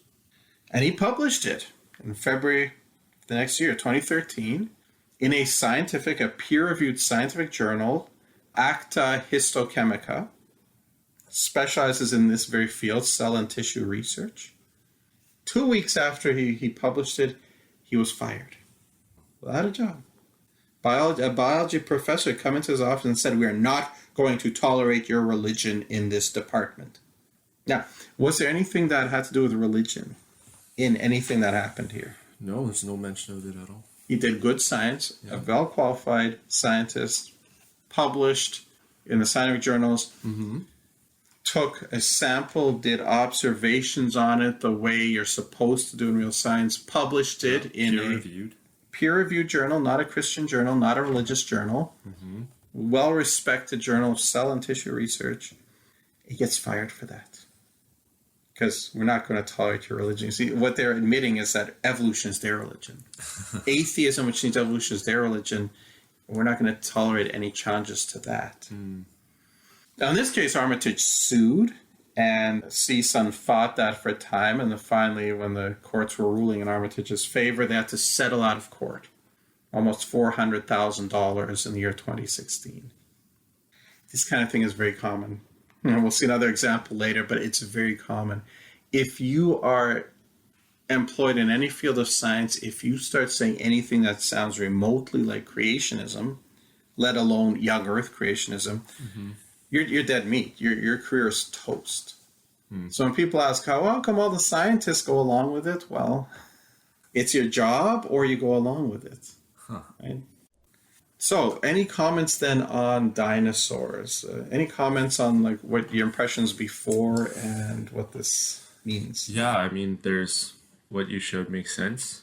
But now I'm just curious, what else then supports the evolutionist claims of dinosaurs being hundreds of millions of years old? The only claim that they will make to support it is radiometric dating of the rock layers in which they're found. I see. And we will get to looking at radiometric dating and whether it's reliable presently as we move through these topics. But you'd also have to ask yourself this question already, even before we get into it. If radiometric dating says one thing and the actual soft tissues you can observe say something else, right, why should radiometric dating trump the soft tissues? Which one really is more reliable? Yeah. But as I said, we'll get to that. Okay, sounds good. Let's now switch focus and move to another line of supposed evidence that evolutionists give us. And this is what's called examples of evolution in action. Science is supposed to be based on observation. And here's the problem with evolution. It supposedly takes such a long time you can't observe it. Richard Dawkins, the infamous atheist, part of the group called the New Atheists who mocks Christianity, in one interview famously said, "Of course we've observed evolution, just not while it's happening." At least he's honest about that. We've still not observed it happening, but we're told that we have examples of evolution in action. Or are they really, though? That's the question. When you went to school, do you remember being presented with any examples of supposed evolution? I think a common one is maybe looking at how bacteria becomes more resistant to different types of medicine. Yeah, that's the main one I can pull off the top of my head right now. That's definitely one. So is the peppered moth. I don't remember if you heard that one in school. We did, certainly. There's a time that kind of fell out of favor. So maybe when you were in school, it was out of favor at the time. As we'll see, new scientists is arguing to bring it back. But the peppered moth, certainly in my day, this was presented as the premier example of evolution in action. It has to do with a type of moth that's normal coloration is kind of like a brown mottled sort of pattern, which is why it's called peppered moth. A small percentage population is dark. And they said that the reason only a small percentage are dark is because when these moths rest on the trees, the normal mottled brown form blends in nicely with the bark of the tree, and it makes it harder for the predators to spot it, whereas the dark ones stand out like a sore thumb, and so those are the ones that get eaten. Right, and so therefore don't pass on their genetic material. Yeah, exactly. So that's why it's always few survive of the dark kind, and many survive of the normal brown kind. And then along came the Industrial Revolution in Britain. You had all these factories, dirty factories, spewing out vast amounts of soot from their chimneys, and the soot would go around and coat the trees. And what happened when it coated the trees? The trees turned black. Okay. So now suddenly, the ones that were dark blended in much better. The ones that were the normal brown color stood out like sore thumbs now. So they were the ones that got eaten by the predators. And the population shifted until the large majority of the peppered moth population was the dark ones, and a small minority were the brown ones. And then eventually technology got better, anti-pollution laws were passed, the factories had to clean up their act. they stopped spewing out all this soot, and eventually the trees returned to normal. And when that happened, the population shifted again. Okay. Because once again, the brown ones now blended in better with the clean tree bark. Dark ones stood out again, so we had another shift. And this was then presented as the premier example of evolution in action, the survival of the fittest. Now, here's an article from New Scientist in 2008 called The Moths of War. Subheaded, once the supreme example of evolution in action, the peppered moth has been hijacked by creationists. It's time to take it back. They like the word hijack. They do, yeah. When the scientist puts forth his evidence, his findings, well, that's what he's supposed to do. When evolutionists look at it and say, hey, this is a problem for evolution, then we're hijacking it. Hijack seems to mean point out what its actual implications are, if it's unfavorable to evolution or deep time. So this is what he's saying. And this comes from an editorial in the issue about the article. It says the key here is inaction. The rise and fall of industrial melanism, and that's the black phase, the dark moths. The rise and fall of industrials because it's caused by the soot from the industry. Gotcha. The rise and fall of industrial melanism in the peppered moth is observable. Well, it's technically not because this is done, but at least we have historical observations.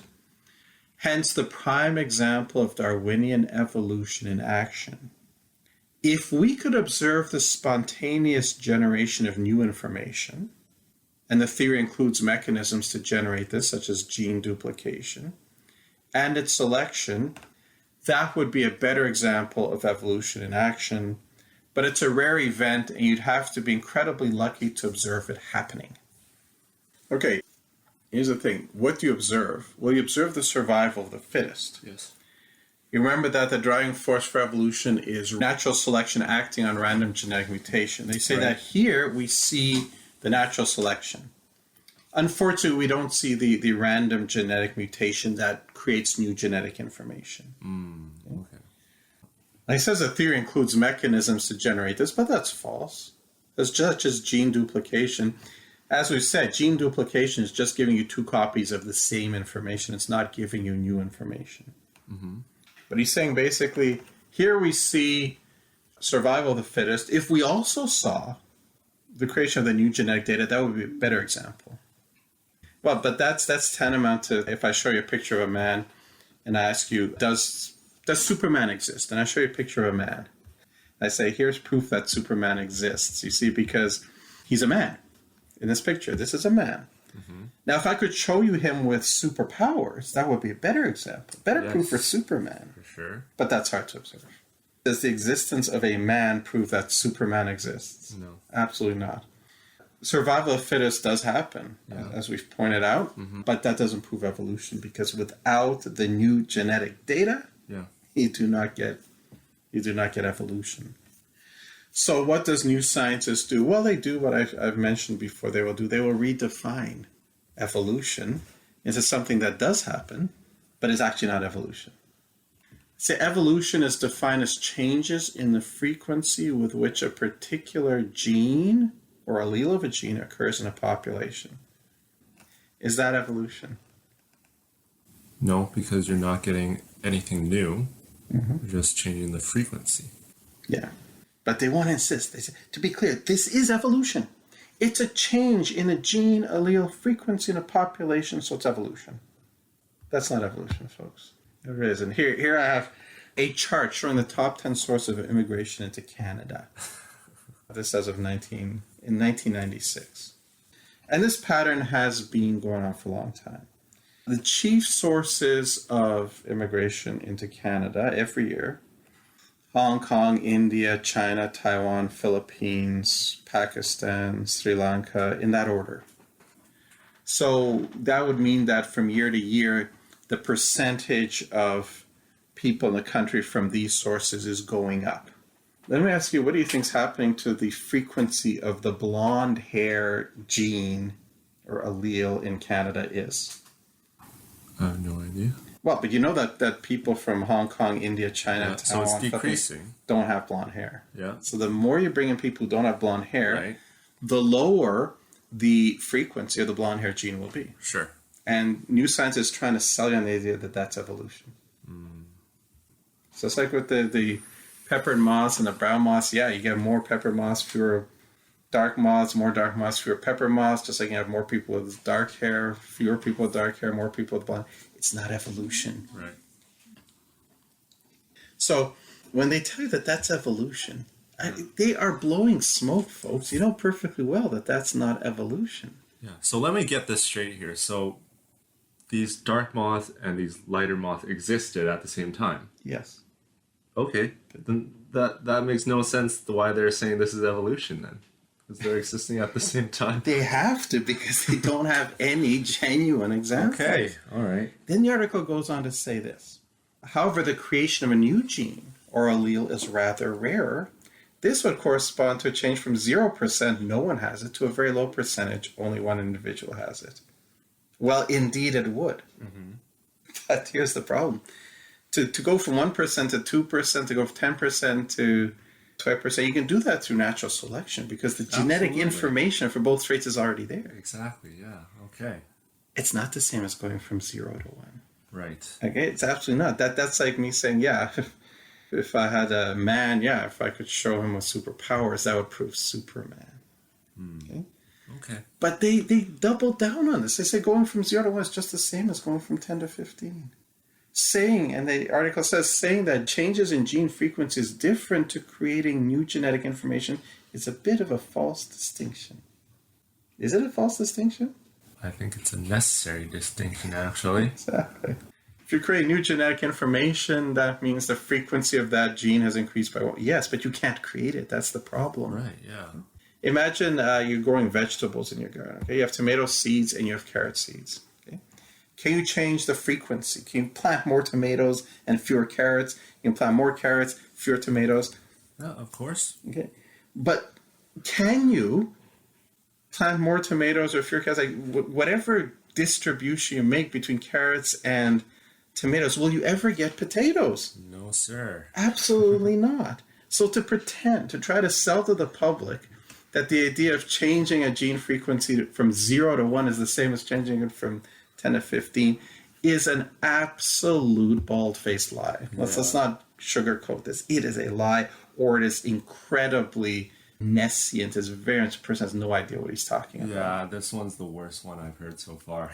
Which is probably why it died out for a while. Now they're trying to bring it back. It's not going to work.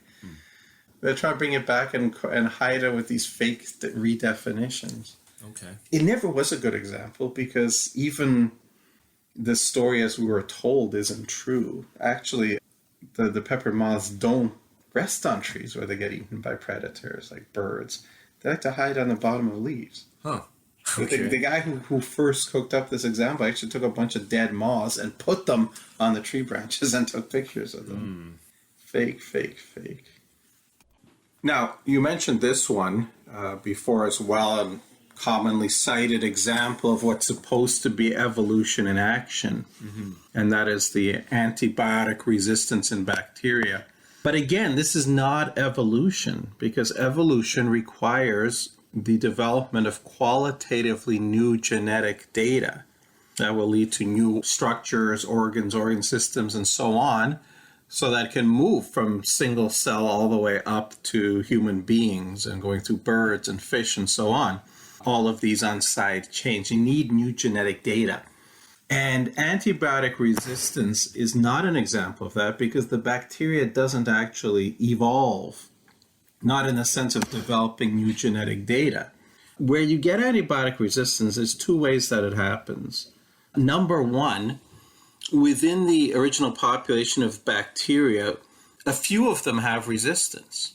And they have it because of some kind of mutation, and they're not as fit to survive in a normal environment as the original form. And so they're always a small minority. But when you bring in antibiotics, well, this kills off the normal kind. And all you're left with then is the resistant kind.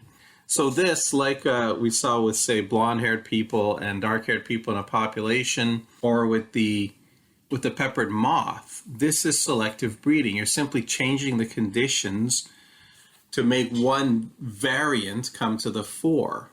And this is why, in fact, it's interesting. For a while, we were really afraid of these so-called superbugs, these bacteria, that they can't be treated with antibiotics. They're resistant to it. But if you ask yourself, where do these outbreaks happen? Superbugs, where do you think these outbreaks always happen? At the hospitals? Exactly, in the hospitals, because that's where they're using these vast quantities of antibiotics to kill off the normal kind. Mm-hmm. Out in nature, they're out-competed by the regular kind. They only survive in that environment. We see this as well now with COVID. We keep hearing these stories of the new mutant, the new variants, and how this one is more dangerous, that one is more dangerous. But they're all the COVID virus. They've had changes, little changes happen in the DNA, which may change the shape of the spike protein or something. And these kind of changes do happen in bacteria. And sometimes this can lead to antibiotic resistance because of the way antibiotics work. One method, for example, is you'll have the antibiotic come in, and it's just the right shape to lock onto a particular protein of the bacterium and disrupt some kind of metabolic process, as a result of which the bacterium dies. Okay, I see. But sometimes a mutation happens that warps the shape of the bacterium's protein. It's not new information. It's basically a warped form of the original. Okay. But because it's warped, the antibiotic can no longer lock on to disrupt the metabolic process. I see. And you get antibiotic resistance in that method. Okay. So none of this is actually examples of evolution. And you might notice the bacteria always stay bacteria. They never move up the evolutionary ladder. Mm-hmm. It's interesting that you will occasionally hear claims of an example of evolution in action. But if you read far enough, you find that it's never actually evolution happening in the sense of creating new genetic information, which is what you need. This article came from some years ago. It was headlined in the newspaper, "Process Speeds Up Evolution," and subheaded "Discovery Called Crucial Step in Advancement of Biotechnology." And it starts out saying, scientists at Scripps Research Institute say they have discovered a process that can be used to compress 10 million years of molecular evolution into 10 days. Well, what is this great discovery that they have? Well, they were able to direct, they say, the evolution of a molecule in a test tube so that it will create an enzyme that cleaves DNA. This, originally, what it does is cleave RNA, break up RNA chains, but now they have supposedly evolved it in 10 generations into different type of enzyme that cleaves DNA. Okay. Well, does that sound like a new ability to you? I'm not too sure. Yeah. Yeah, well, it would be a new ability. Mm-hmm.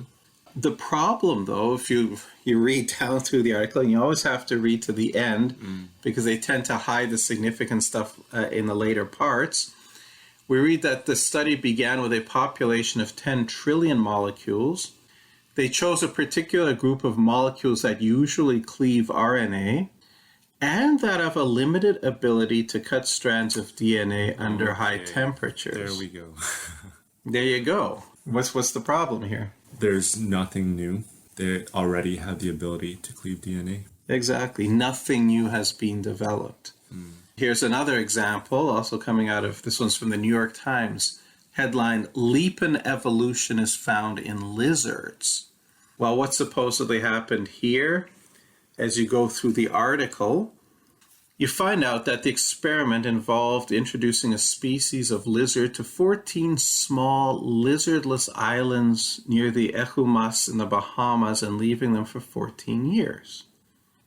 And what do you find? Well, 14 years after being delivered to their new homes, the lizards have evolved as predicted, according to the article. Those with the stubbiest legs found on islands with the scrawniest vegetation.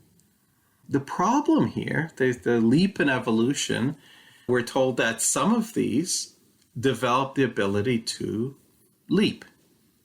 But as you read through the article, once again, you find that, like Darwin's finches that we'll look at later, the original population had all of these abilities. Okay. And when you put them into different environments, the ones most suited for that environment comes to the fore. Sure, yeah. But no new ability. For example, lizards that inhabit large trees, says the article, tend to have long legs, while those that live on twigs are shorter limbed. It goes on to say, such information enabled him and his colleagues to forecast what would happen to the lizards exiled to the 14 islands. Well, anybody could predict that. Whatever the environment makes most suited for whatever structure is the one that's going to be found there, and the rest will die off. Mm-hmm. So once again, no evolution here, no genuine evolution, and yet look at the headline. Leap in evolution is found in lizards. So again, the general public is fed these claims that evolution is happening before our eyes. And if you're knowledgeable and you bother to read, you find out there's no evolution here at all. But how many people bother to read all the way through, and how many people just see the headline? My guess is most people just read the headlines. Yeah, or maybe headline and first paragraph or two. Yeah. They don't usually read all the way to the end. And if they did, how many of them would spot the problem? Here's one. Like, I'll bet you can spot the problem here. Why don't you read this one for us? This is from the Globe and Mail. Okay, so this is titled Swallows with Shorter Wings. Birds in Nebraska have evolved shorter wings, which may help them avoid dying on roads by taking off quickly and darting away from cars, says New Scientist magazine. 80 million U.S. birds are killed by traffic each year.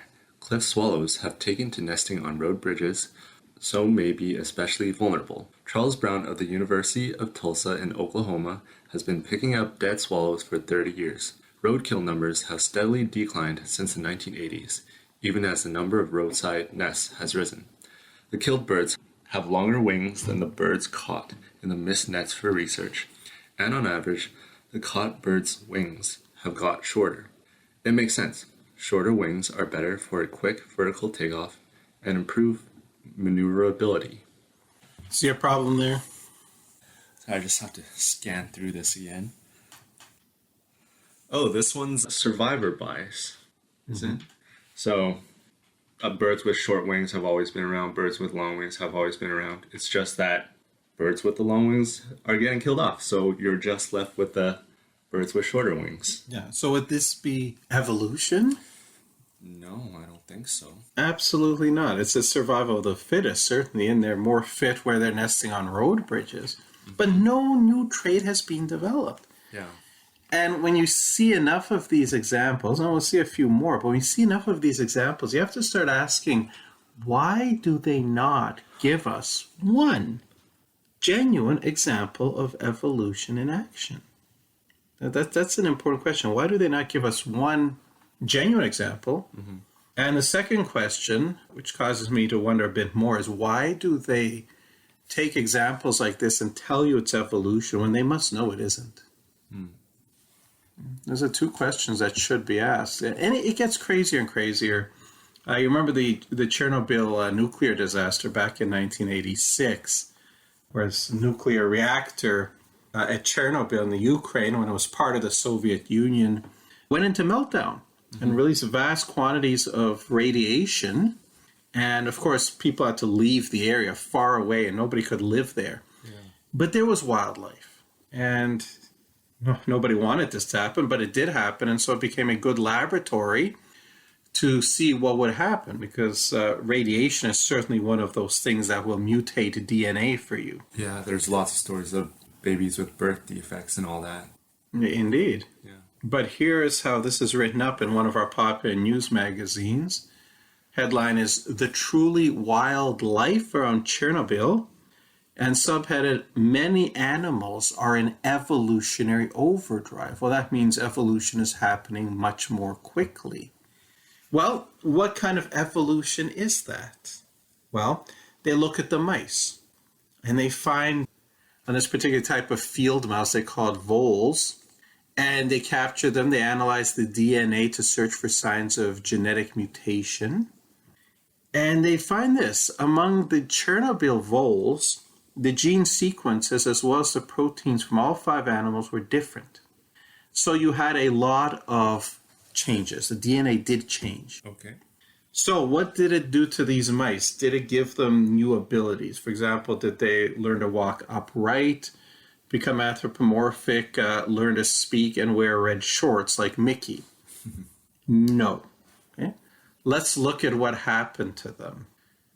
According to the article, they have shorter lifespans now. They have shorter lifespans. Okay? They have various types of genetic defects, and it hurts their ability to survive. No new traits, no new features, just problems for them. Is that evolution? Well, no, but we're told this is evolution in overdrive. Gets more ridiculous still. Here's another example from one of our popular news magazines. It's about chimpanzees. And it's called The Wife Beaters of Kibale. Subheaded, the author of a new book offers a glimpse of evolution in action.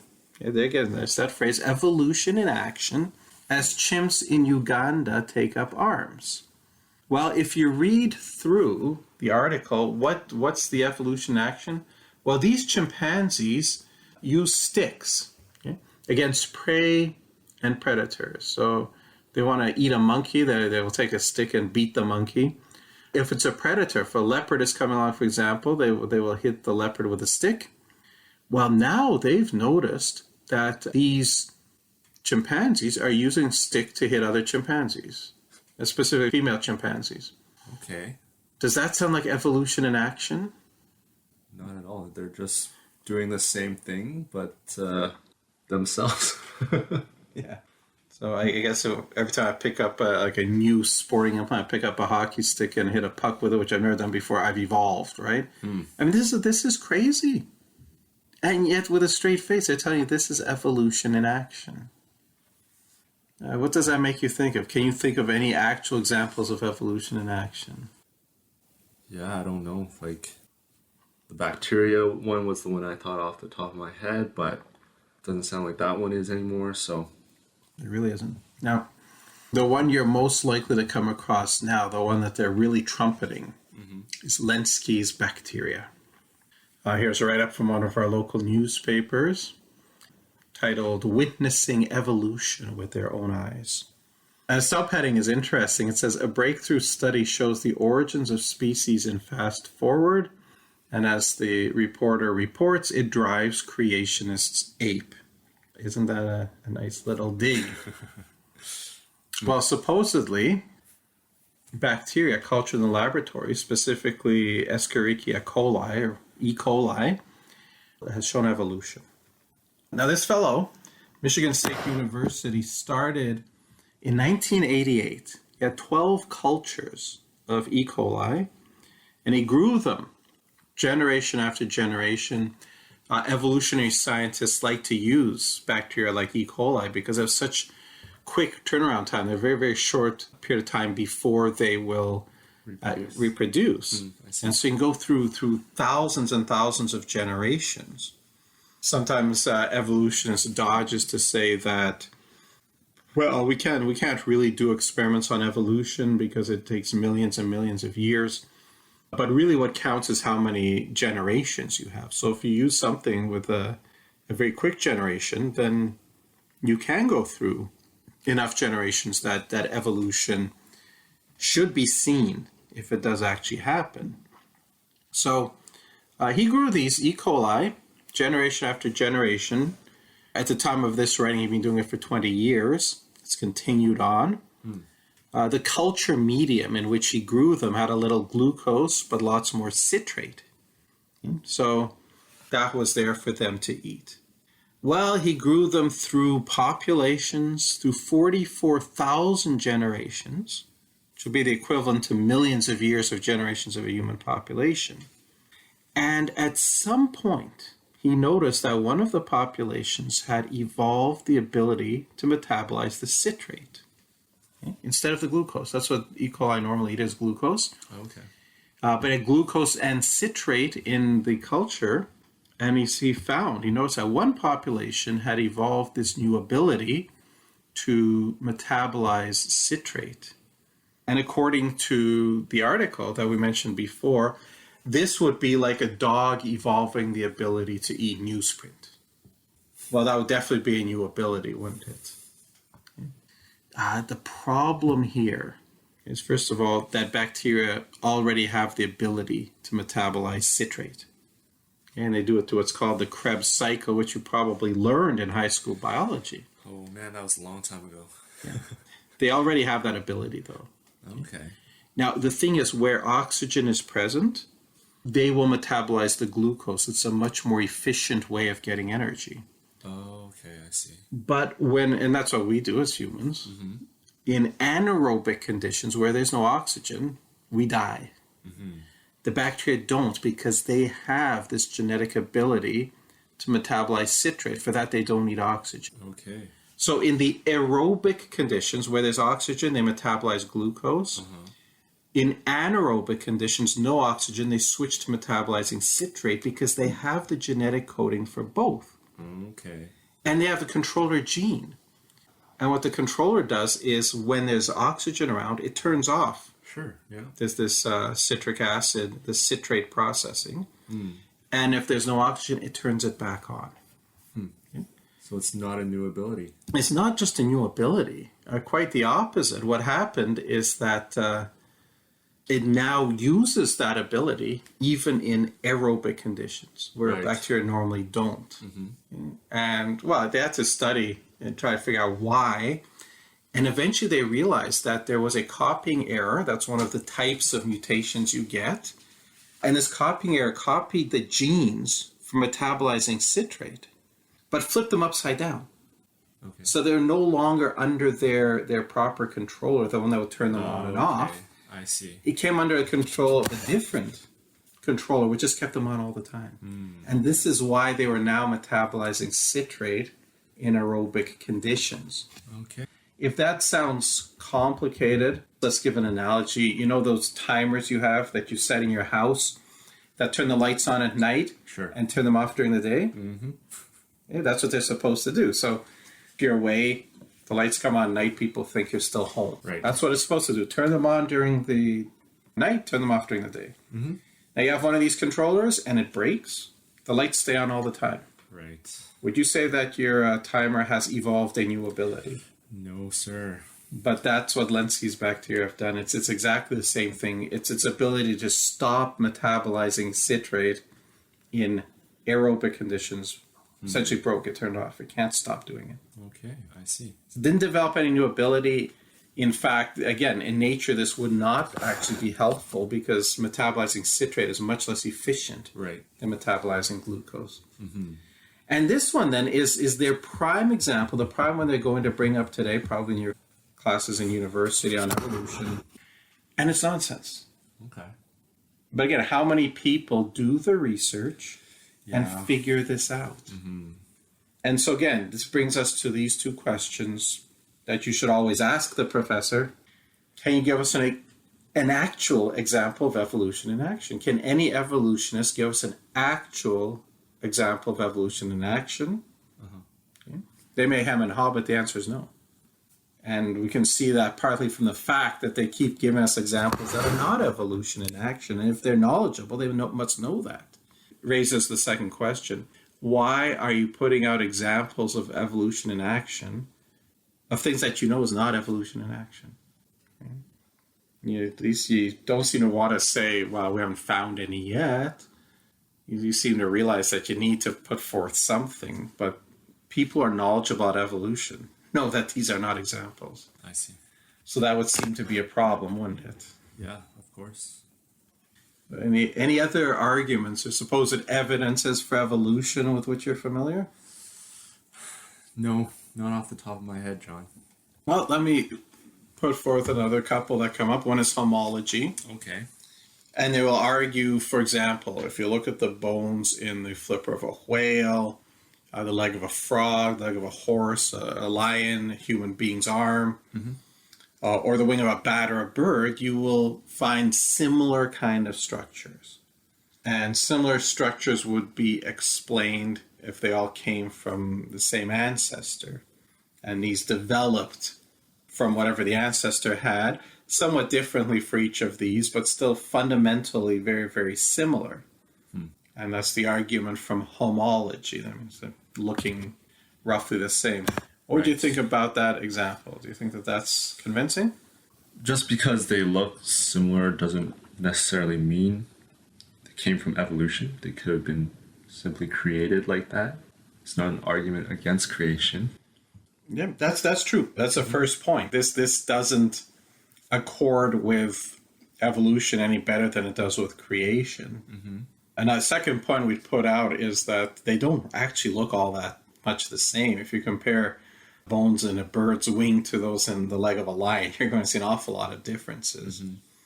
The next problem we can point out here, though, and we can do this by analogy, is, say, the evolution of transport. Okay? Initially, people could walk or ride animals, but then they start building transport. Very simple things at first. A cart drawn by a horse. I can go to a bicycle, and then trains, and then an early automobile, like a Ford Model T, up to modern cars. Do you notice anything that these have in common? Wheels. Wheels. They all move on wheels in one way or another. So you have this homology among them. But does anybody think that a cart, horse-drawn cart, evolved into a bicycle? And the bicycle evolved into a train and so on? No, of course not. Nobody thinks that because we know they didn't. Okay, we know that each of them was separately, intelligently designed by an inventor. But they use the same feature, the wheel, because it's the most efficient thing we have for transport. The same thing with living creatures. God built them to live in the same kind of environment, eat the same kinds of food, drink the same kind of liquid, breathe the same kind of oxygen, with same needs to move, to reproduce, and so on. So whatever is the best design for doing this will obviously be used in modified forms on different animals. Okay? Just like with the wheel on these different forms of transportation. Back in my old engineering days, the company I worked for built engine test systems and other automated process control and monitoring systems. And we had software. We had software modules. And when we had a new project to do, and they'd send in the functional specifications, what the system's supposed to do, and we would write the software for it, we would take modules that we'd already written in the past for other projects that did the thing that needed to be done for this new project, and we would use those, assemble them, and then write whatever other software was needed, especially for this project. And we would have been fools not to do that. There's no reason to reinvent the wheel for every new project. This is what intelligent designers do. They take the optimum design for a particular task and then keep reusing that when it's applicable to the same task, which is what you have with animals. So you would expect homology if you have an intelligent designer. Why this explanation is better than the evolutionary one is it's easy to see how an intelligent designer would do that, just like people who build carts and people who build bicycles and people who build cars and so on. But we're back to the problem that if you have, say, the leg of a lion and you want to turn it into the wing of a bird, the bones, for example, and obviously not going from lion to bird, but you have a common ancestor becoming both, one and the other. How? Where do you get the genetic changes, the new information for these differences? And as we've said, there is no naturalistic way to do that. So homology fits in perfectly with the creationist model, and it has the problem. To try to fit in the evolutionary model, you're back to the problem that there's no way to turn from this form into that form, even if they look similar. So it's a bit of a red herring to say, hey, they're similar, that's evidence for evolution. It really isn't. And how about this one? This is popular these days. You've probably heard this claim. Have you heard this claim before? That we're genetically similar to apes? Yeah, very similar. How similar are we supposed to be to chimpanzees? I've seen 98%. 98%, or sometimes even 98.5%, were supposedly so similar to chimpanzees. 98% chimp. And you see pictures like this showing you that DNA human chimpanzee is 98.4% identical. The gorilla chimpanzee is 97.7%. So we're actually more similar to chimpanzees than gorillas are, according to these people. Okay. And they seem to be very proud of that fact. They're proud to be 98% chimpanzee. And we have books from evolutionary scientists, books like The Third Chimpanzee by Jared Diamond, The Evolution and Future of the Human Animal. Now remember, biblically we're not animals. We're fundamentally different. But to the evolutionists, you're just an evolved animal. And there are two types of chimpanzees, your regular chimpanzee and your pygmy chimpanzee. And according to Jared Diamond, then, we're the third type. We're actually just the third type of chimpanzee. We're so similar that we should be considered chimpanzees. Another book, Almost Chimpanzee, redrawing the lines that separate us from the apes, right? We're almost chimpanzee. Or you could do it the other way, because this other one, almost human. The chimpanzee is almost human. And they're very, very proud of this. You can get T-shirts, 98% chimp, mugs, bumper stickers, and you'll see them around there. And it's very strange. It's very strange because the Bible has such an exalted view of the human being. Right. We were created in God's image. In Psalm 8, verses 4 to 8, we read this: "What is man that you are mindful of him, and the son of man that you visit him? For you have made him a little lower than the angels, and you have crowned him with glory and honor. You have made him to have dominion over the works of your hands. You have put all things under his feet, all sheep and oxen, even the beasts of the field, the birds of the air, and the fish of the sea." It's a very exalted picture the Bible gives of the human beings. Right. We have dominion Yeah. over the beasts of the field, and yet to the evolutionist, he wants to be a beast of the field. He's proud of that. He's proud that we are 98% chimpanzee. So you've heard that claim before. What do you think of it? Well, before going through all of this, I used to just accept it, didn't think much of it. But now it's kind of ridiculous. After becoming a Christian and learning that I've been made in the image of God, this is nonsense to me. So It is. And it's interesting you say after you became a Christian. Before you become a Christian, you don't bother to look into these things. And that's the case with most people. They just hear it, they accept it with no critical thought. We are radically different from chimpanzees. And so how are we 98% identical in the DNA? The answer is we're not. We're absolutely not, and it shouldn't even be difficult to figure that out. Human being, the genome of the human DNA is more than 3.1 billion letters. The chimpanzee has 2.4 billion letters. okay. So we're already have like 24% or so more than they do. So how can it possibly be 98% identical? Well, it can't possibly be. So you start digging it and they'll say, well, okay, the 2.4 billion of the humans is nearly identical to the 2.4 billion of the chimpanzees, but let's just ignore the rest of it.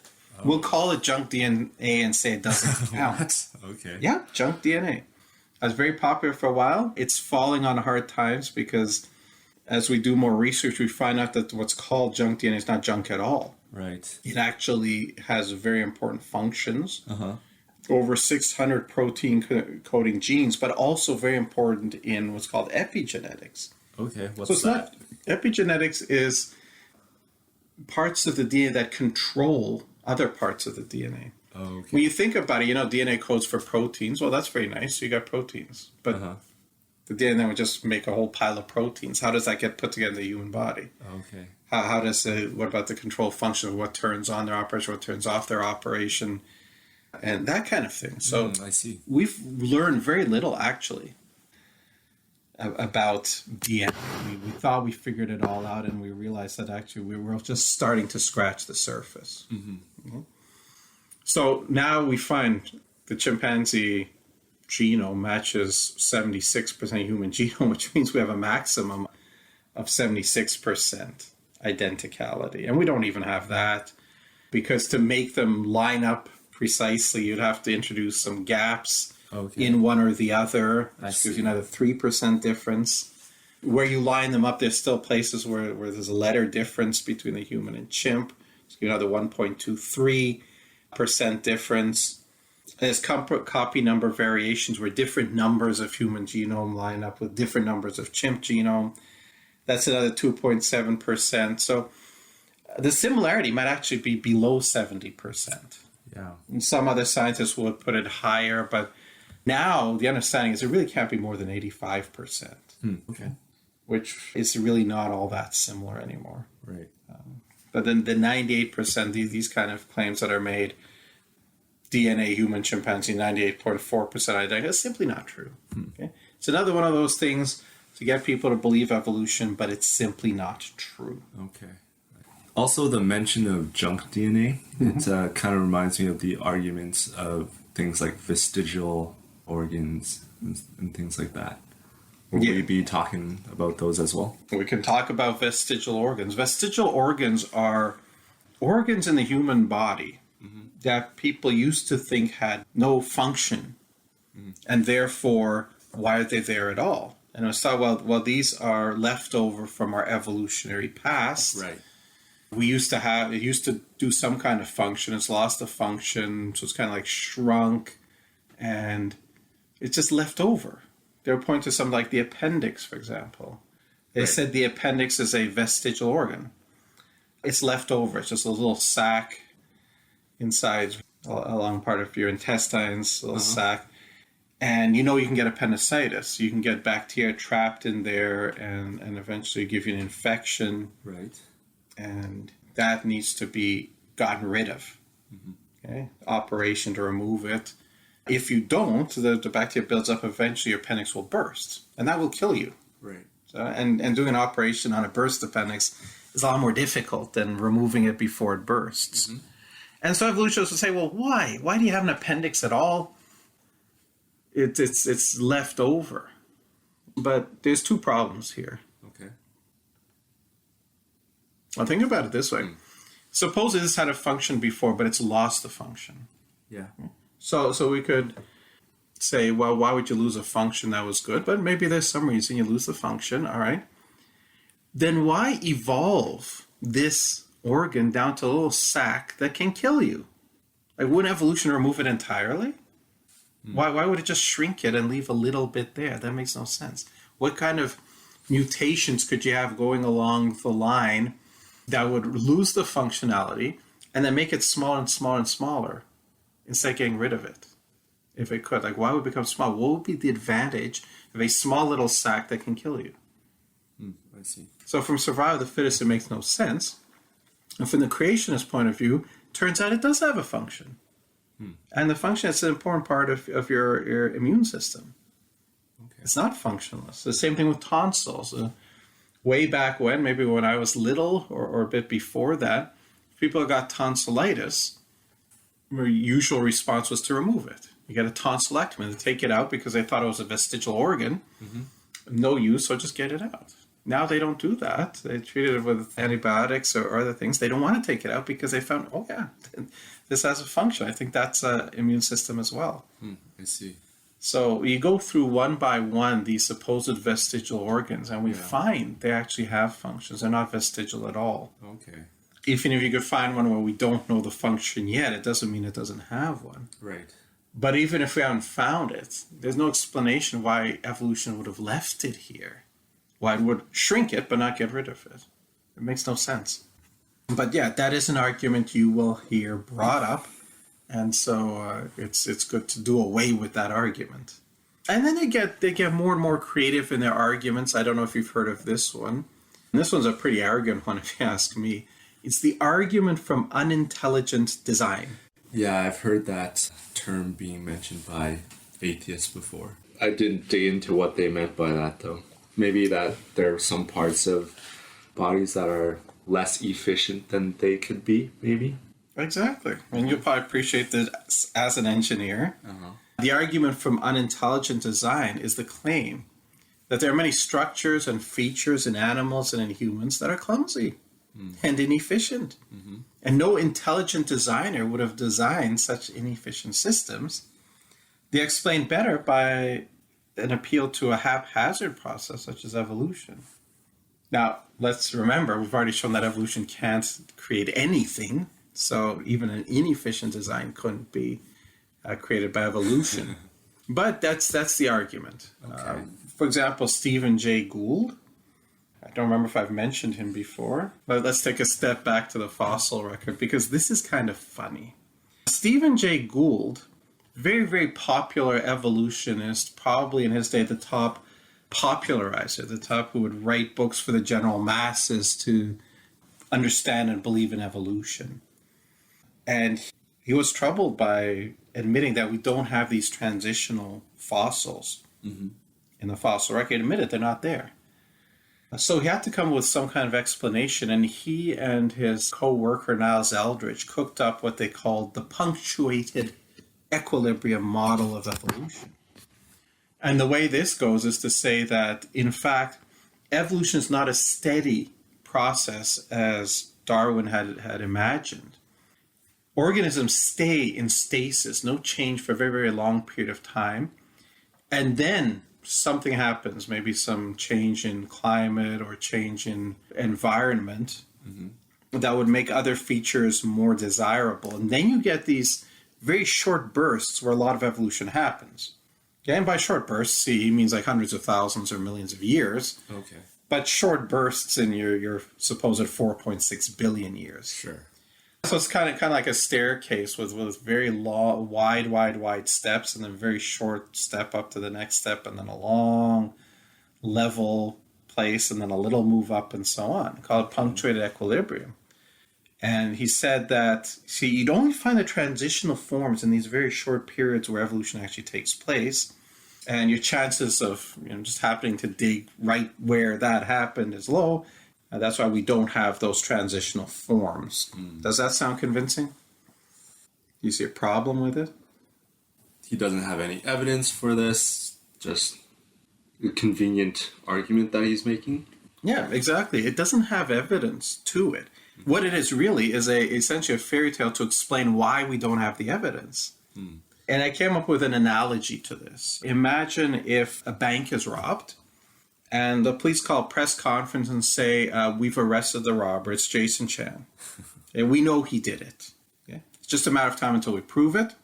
We have our CIS team in the bank, and they're going to dust every single spot in the bank. They're going to find Jason Chan's fingerprints in there. It's just a matter of time. So the reporters go home happy. They report this. And next month, he calls us another press conference to update people. He says, look, we know Jason Chan did it. Okay, we're still busy working. We're still dusting. We haven't finished yet. We're going to find his fingerprints. And he does that the next month. He does it every single month for a year. Like by the end of the year, everybody's sure. I mean, no, Jason Chan did it. We've heard that so often. And finally, after a year, he calls a new press conference. And this one he says, we have finished dusting the bank. We've dusted every single square inch of it. We have not found Jason Chan's fingerprints. This proves that Jason Chan wore gloves while he committed the robbery. Wow. That's exactly what they're doing. Oh, man. They tell you the claim, they promise you the evidence, and they keep doing this long enough until now the idea of the claim has so sunk into your head that you've just accepted it. And at the end, instead of giving you the evidence, they come up with an excuse for why they can't give you the evidence. Doesn't matter, you've now already come to believe the conclusion. And it just sounds so good. Yep, of course Jason Chan is guilty, and obviously he wore gloves, and that's why he didn't leave fingerprints. And you overlook the fact that that was supposedly the evidence for his guilt in the first place. So that was the punctuated model equilibrium of Stephen Jay Gould and Niles Eldredge. But back to Unintelligent Design, he wrote a book called The Panda's Thumb. And in The Panda's Thumb, the claim was that the panda does not have an opposable thumb like humans do, does not have an opposable thumb that is one of the 5 digits. Okay. Animals with grasping hands like monkeys have or chimpanzees will have that opposable thumb. Instead, what they have, they have a modification of a wrist bone. and that helps to grasp the bamboo. So instead of having an opposable thumb, it has this little kind of protuberance, which serves as a thumb. The thumb was actually used just as a finger. Okay? And so natural selection operated on the wrist bone. But this, he says, is too inefficient to be the work of a wise creator. Instead of using an opposable thumb like chimpanzees, the poor panda's stuck with this little protuberance, this little knob. Or the eye. They claim that the eye is unintelligently designed. Richard Dawkins, talking about the design of the eye, says this, and I quote him, "Any engineer would naturally assume that the photocells would point back towards light." Well, what do we mean by that? If you look at the rods and the cones in the human eye, these are the cells that are the photoreceptors. These are the ones that detect light. And you would think that, and they're wired in the back of your eye, in the cornea, and you would think that the end, because there's one end that's got the rod or cone, the light sensor, the other end has the nerves that carry the signal to the brain. Sure. Which way should these be wired in when they're in the back of your eye? Which end should be pointing out towards the light? Guess the rods in the cone. You would think so, the photoreceptors. Uh-huh. But in fact, in the eye, they go the other way. Oh, okay. And Dawkins then says, okay, any engineer would naturally assume that the photocells would point towards the light with their wires leading backwards towards the brain. He would laugh at any suggestion that the photocells might point away from the light with the wires departing on the side nearest the light. That's just the nerves, the wires. Yet this is exactly what happens in all vertebrate retinas. Each photocell is in effect wired in backwards with its wires sticking out on the side nearest the light. And he says, if you look at like a photocell, you see the opposite. You see the light detector on the top and you see the terminals on the bottom. Okay. And you put it into your system with the photocell pointing towards the light. And yet in the human eye, for example, you have the opposite structure. You see that the rods and cones point towards the back, and out on the side that goes towards the light, you got the nerves. And they will say that this is very, very inefficient. Okay. So that's your argument from unintelligent design. Now, there's a couple of things we can say about the argument from unintelligent design. I'll start with this one first. Okay? You might have studied the history of technology. You know how steam engines came about, right? Steam engines were really the first example of using energy to do work other than just muscle power. Mm-hmm. Yeah, before the Industrial Revolution. Yeah, the Industrial Revolution started with the invention of an efficient, workable steam engine. Okay. The early models weren't very efficient, and all they basically could do would be, and this is what they were invented for, would be to pump water out of mines. Okay. You're digging into the ground, and you go deep enough, water starts seeping in, and they needed a way to get it out. And Thomas Newcomen in 1712 came up with the steam engine. And what you have here is water in a container, and you boil the water, turns to steam, and the steam goes up in a cylinder, and there's a piston there, and it pushes the piston up. Yeah. Because steam is very high pressure. Yeah, exactly. It pushes it up, and then you cool it down. Okay. And turns back to water. That piston now falls, and as it moves, the arm moves down on this side, moves up on this side, you pull up some water. Okay. Very inefficient, because then you have to heat it up, right, and you have to cool it down. You have to cool it down. Mm-hmm. The Scottish inventor James Watt in 1769 had this brilliant idea, and in retrospect it's obvious. Brilliant innovation is why heat and cool the same chamber over and over again. Why don't you do the heating in one chamber and keep the other one cool? Mm-hmm. That way your piston arm can move much more quickly. And suddenly it could have a lot more applications than simply pumping water out of mines. It can now work factories. It's much more efficient. So if we compare side by side the Newcomen steam engine and the James Watt steam engine, which one is more efficient? I would guess the James Watt's. Obviously, that's much more efficient. That's why you could actually get an industrial revolution. Mm-hmm. So Newcomen's is much less efficient. Does that mean it was not intelligently designed? No, it was the first of its kind. Yeah, what do we say? Well, since it's not very efficient, therefore it must have come about much more easy to see coming about by a haphazard process where like bricks fell down and pieces of metal just happened to assemble itself into the shape. That sounds pretty ridiculous. Yeah, it is ridiculous. If something has functionality and a structure and to it, and it has design, you see design, it does things, then it needs a designer. And the fact that another designer might do something more efficiently does not mean it's not designed. Okay? Look at these two pictures here of a man, and one is a nice painted, correct picture, and the other is a little stick drawing with a round face and a little smile and two eyes. Obviously, there's much more design in the painting. But would anybody in his right mind say that the little fellow on the other side, the little stick man, that was not then done by an intelligent design? No. Yeah. The second thing to know, sometimes inefficient designs are on purpose. They serve a bigger purpose. Okay? If you look at the keys, you could say on a typewriter. Nowadays, a lot of people don't even know what a typewriter is. I've never seen one, but they know what a keyboard is. And the keyboard, if you look at the order of letters, it's what we call the QWERTY keyboard, because up at the top they have Q, W, E, R, T, Y. It's not in alphabetical order. When you learn to type, you have to learn this different order. So it's not your alphabetical order. Yeah. And you wonder, like, why are these letters in these places? Shouldn't you have the letters that are most used in the English language? Shouldn't they be right where your index fingers are? But they're not. Okay? They're way off, some of them in the corner. The letter O, very commonly used, it's up there in the corner, and you have to use your third finger on your right hand to hit it. You have to move it up. Why? And you think, couldn't they have made that more efficient? But there was a reason.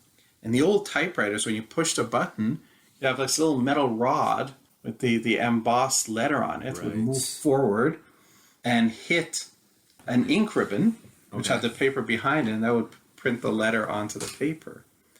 And they found that when your typing speed reached a certain level, you'd have problems, because you push a key and this arm goes there, and you push the next key and the next arm goes there, and they hit each other coming back. And they hit the third one. They end up all jamming up. So if you made it too efficient, it would become not efficient.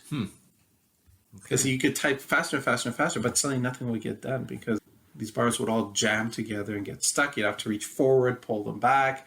I remember doing that, actually, because I did use typewriter when I was little. Wow. And this would happen frequently. So in this case, you look at it and you think the design is unintelligent. We could have done it better. And you don't realize that, in point of fact, if we used your design, which you think is better, it would actually be a lot worse.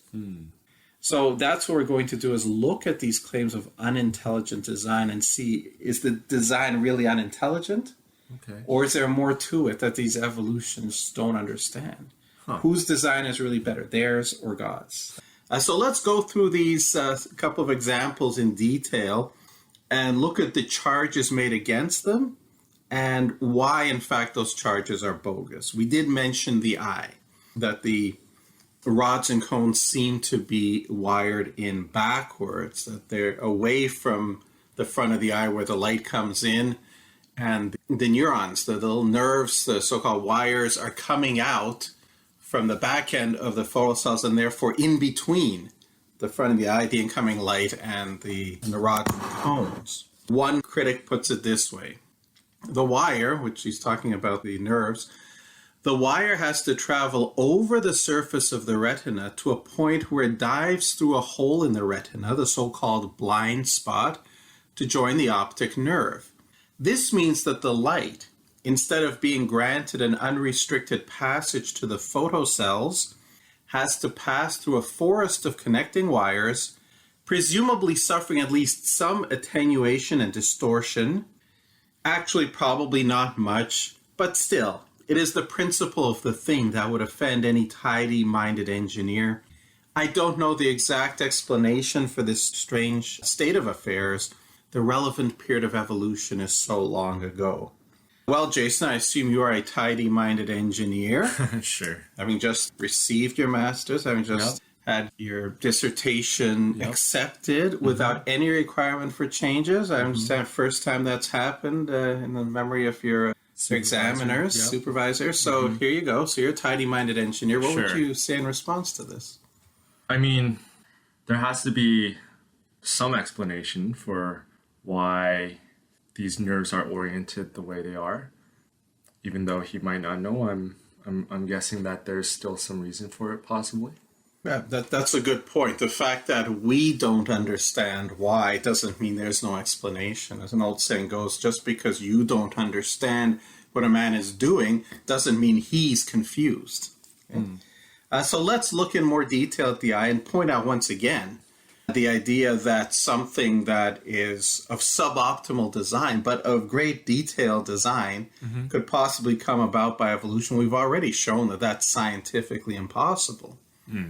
So let's take a look at the eye. And again, indeed, the rods and cones are towards the back, away from the pupil and the lens where the light comes in. And the ganglion cells, the nerve cells, are indeed in front and have to go through this blind spot. Does that mean the eye is wired backwards? Well, it really doesn't. If you understand how the eye functions and the anatomy of the eye. This supposed better design, where the nerves would go to the back, can't be done because there's something already at the back occupying that space. It's something called the choroid layer. And what is the choroid layer? It provides the rich blood supply needed for the very metabolically active retinal pigment epithelium, the RPE, which is necessary to regenerate the photoreceptors and to absorb excess heat from the light. So therefore, the photoreceptors have to go to the back so that they can be in contact with this layer. And if they have to go to the back, then the nerves must go in the front. If we follow this suggestion of Dawkins and these others, who claimed that they would wire it the other way, what would happen? Well, we'd have to then put the choroid in front of the retina. Right. But it's opaque because of all the red blood cells. So you wouldn't be able to see anything. It would be about as useful as an eye with a hemorrhage. That would be one option. The other option, then, if you want to put them forward, just don't have a choroid layer, and then the photoreceptors are not in contact with the RPE. But without that, without this rich blood supply, it would probably take months before we could see properly after we were photographed with a flashbulb or glanced at some bright object.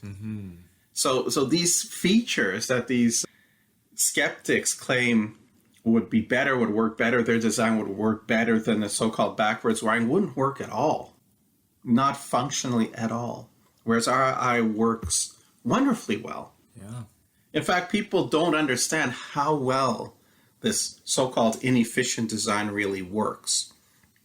The retina, some examples. The retina of the eye can detect a single photon of light. And that's the smallest amount of light you can have. So you can't improve on that sensitivity. More than that, it has a dynamic range of 10 billion to 1. That means it can detect one photon. If you drive up the intensity to 10 billion photons, it'll still work fine. Right. Modern photographic film has a dynamic range of only about 1,000 to 1. Yeah. And the eye has 10 billion to 1. We don't have anything that efficient. And yet these people are telling us they can do better than God did. Another example, when the eyes take in the light, even before that information is transmitted to the brain, there's signal processing going on in the retinal layers between the ganglion cells and the photoreceptors. For example, edge extraction to enhance the recognition of objects. You can look ahead and you see, oh, that's where the chair back ends and behind it the wall begins. Edge extraction. Now, how efficient is that? This goes back some years, so maybe supercomputers are better now. But at the time, we're told it would take a minimum of 100 years of Cray supercomputer time to simulate what takes place in your eye many times each second. So the best computer we've designed is thousands and 10,000s of times slower than what this so-called inefficient eye does. And furthermore, the retina's analog computing needs far less power than these digital supercomputers. And it's very elegant in its simplicity. Yeah, very efficient. So it's rather arrogant. There's some serious hubris on the part of these humans who think they can design things better than God. And you can issue them a simple challenge. Go ahead, make a mechanical eye that works better. Design it however you want, one that works better than our eye. Well, they can't do that. They can't come close, and they know it. Let's look at another example, the panda's thumb. We were told by Stephen Jay Gould that this is an inefficient design. As you recall, pandas do not have an opposable thumb that is one of the 5 digits, as do other animals with grasping hands. They have 5 fingers, inline fingers. Mm-hmm. What they do have in addition is a modified wrist bone, which serves, they call that the panda's thumb. And when it's eating its bamboo, the bamboo is stuck in the little gap between the wrist and that bony protuberance, the thumb, and it's not efficient. We're told. Mm-hmm. Okay? But hey, evolution had no choice. The thumb was already being used as a finger, and so all natural selection could operate with was the wrist bone. We could ask, well, why couldn't it operate on one of those inline fingers and turn it into a thumb? But this is what the panda has, and the skeptics tell us that this is a very inefficient system, too inefficient to ascribe it to an intelligent designer. What should we think of that design, Jason? To me, it actually sounds like it frees up space for the other fingers to do other things, possibly. Mm-hmm. Possibly, yeah. Once again, there must be some reason. Mm-hmm. So when the evolutionists ask, why didn't God just give the panda 4 fingers and an opposable thumb, the way primates have? That would be their challenge. And again, they would say, look, this is kind of like ad hoc. This is what evolution can do. It just goes by random chance, operates on what it operates on this. And they will say that intelligent design, God, has no explanation for this clumsy design. Is that true? Does intelligent design have no explanation? Well, when you get into the actual science and start studying the panda, you find that actually the story is very, very different. There was a study published in Nature, one of the top scientific journals in the world, in 1999, a study that had analyzed the panda's thumb using computer tomography, MRI-related techniques. And they found that this panda's thumb actually is one of the most extraordinary manipulation systems in the world. They find that this pseudo-thumb cannot move independently of its articulated bones. In fact, it's just essentially locked in place. So it's part of a functional unit of manipulation along with the rest of the bones. Why is this significant? Why is this important? Well, they say that the evolutionists say this is a bad design, that an opposable thumb would be better. And what this study found is that, no, it wouldn't be at all. For what the panda is doing, this is a wonderful grasping mechanism. Okay? Why? Because a panda actually spends most of its waking hours eating. Collects bamboo leaves, strips the leaves from the stalks, and eats. And it spends most of its waking hours doing that. If the panda were using an opposable thumb to do it, opposable thumbs are not designed for continuous grasping, it would probably end up with a very bad case of carpal tunnel syndrome. On the other hand, this so-called pseudo-thumb, the panda's thumb, being directly bound to the metacarpals is actually a very, very, very much stronger design for continuous use. For what the panda actually does with it, this kind of design is much better. So when the skeptic asks, if there's an intelligent designer, why didn't he just give the panda 4 fingers and an opposable thumb? 2 reasons. One, it would not have worked nearly as well. And second, the poor panda would probably have ended up with permanent carpal tunnel syndrome. So once again, here's the evolutionist thinking he knows better than God, and lo and behold, he does not. Now remember the argument from homology, where they say that, oh look, the fact that the bones in limbs are so similar is proof for evolution. Mm-hmm. Now, since the panda's bones are different from a primate's bones, they say, look, it's different. That's proof for evolution. What do you think of that? Looks like they're just trying to pull things out of thin air to make some sort of excuse for why their previous explanation didn't make sense. Yeah. And this is a general rule, like any kind of theory or claim where diametrically opposed observations both supposedly support the theory, you know the theory's fake. Mm-hmm. And you see this actually in evolution all the time. For example, if you look at a particular woodland and you have different types of birds there, and some birds are very brightly colored, some are very drab, brownish, fading into the background. Well, why are these birds drab? Well, it's the best way to survive this environment. They can blend in with the background, makes it harder for predators to spot them. That's the best kind of adaptation to this environment. Why are these other birds brightly colored? Well, it's sexual selection, you see. Females like brightly colored birds, and so this helps them to reproduce. Now, you might possibly get away with this if the drab birds were in one woodland and the colored in a different woodland, but in the same environment. How can the exact opposite conditions both be the best for surviving in that environment? It absolutely cannot. So what you see here in evolution is these just so stories where they essentially look at the phenomena and then they make up an explanation that supposedly fits into the evolutionary model, but you see they end up contradicting themselves right and left again and again and again. And at this point, we could probably say something about the sexual selection, which they now claim is a big driving force for evolution. If you have a blue bird, well, the females like the bluebirds, the bright color attracts them, so they get a better chance to mate and pass on their DNA. Mm-hmm. And you stop and think, so this was an evolutionary adaptation? How did that happen? Think about it. Try to trace this through in your imagination. Okay, say all the birds are drab color, and then one gets a genetic mutation and becomes blue. Right. It would have become like the ugly duckling. It would become like the ugly duckling, except the ugly duckling turned out to be an actual swan, which is a good thing. Never mind the fact that you can't get a genetic mutation to make birds blue, but let's pretend you can. What would happen then?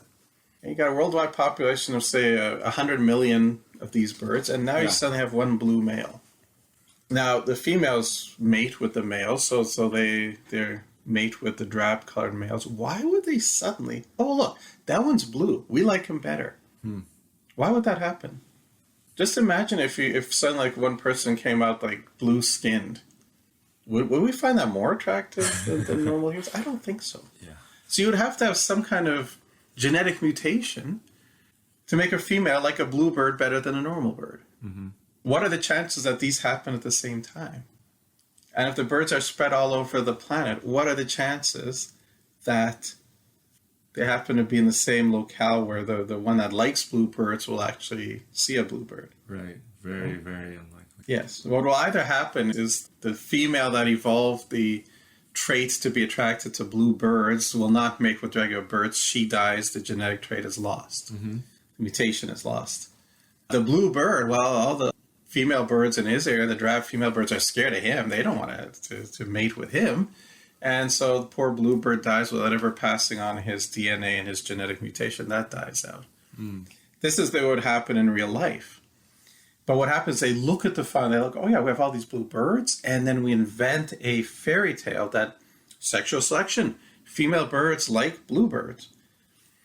No evidence, and when you actually try to reconstruct how this would have happened, you see it becomes absolutely ridiculous. And again, why would they hold to such ridiculous ideas?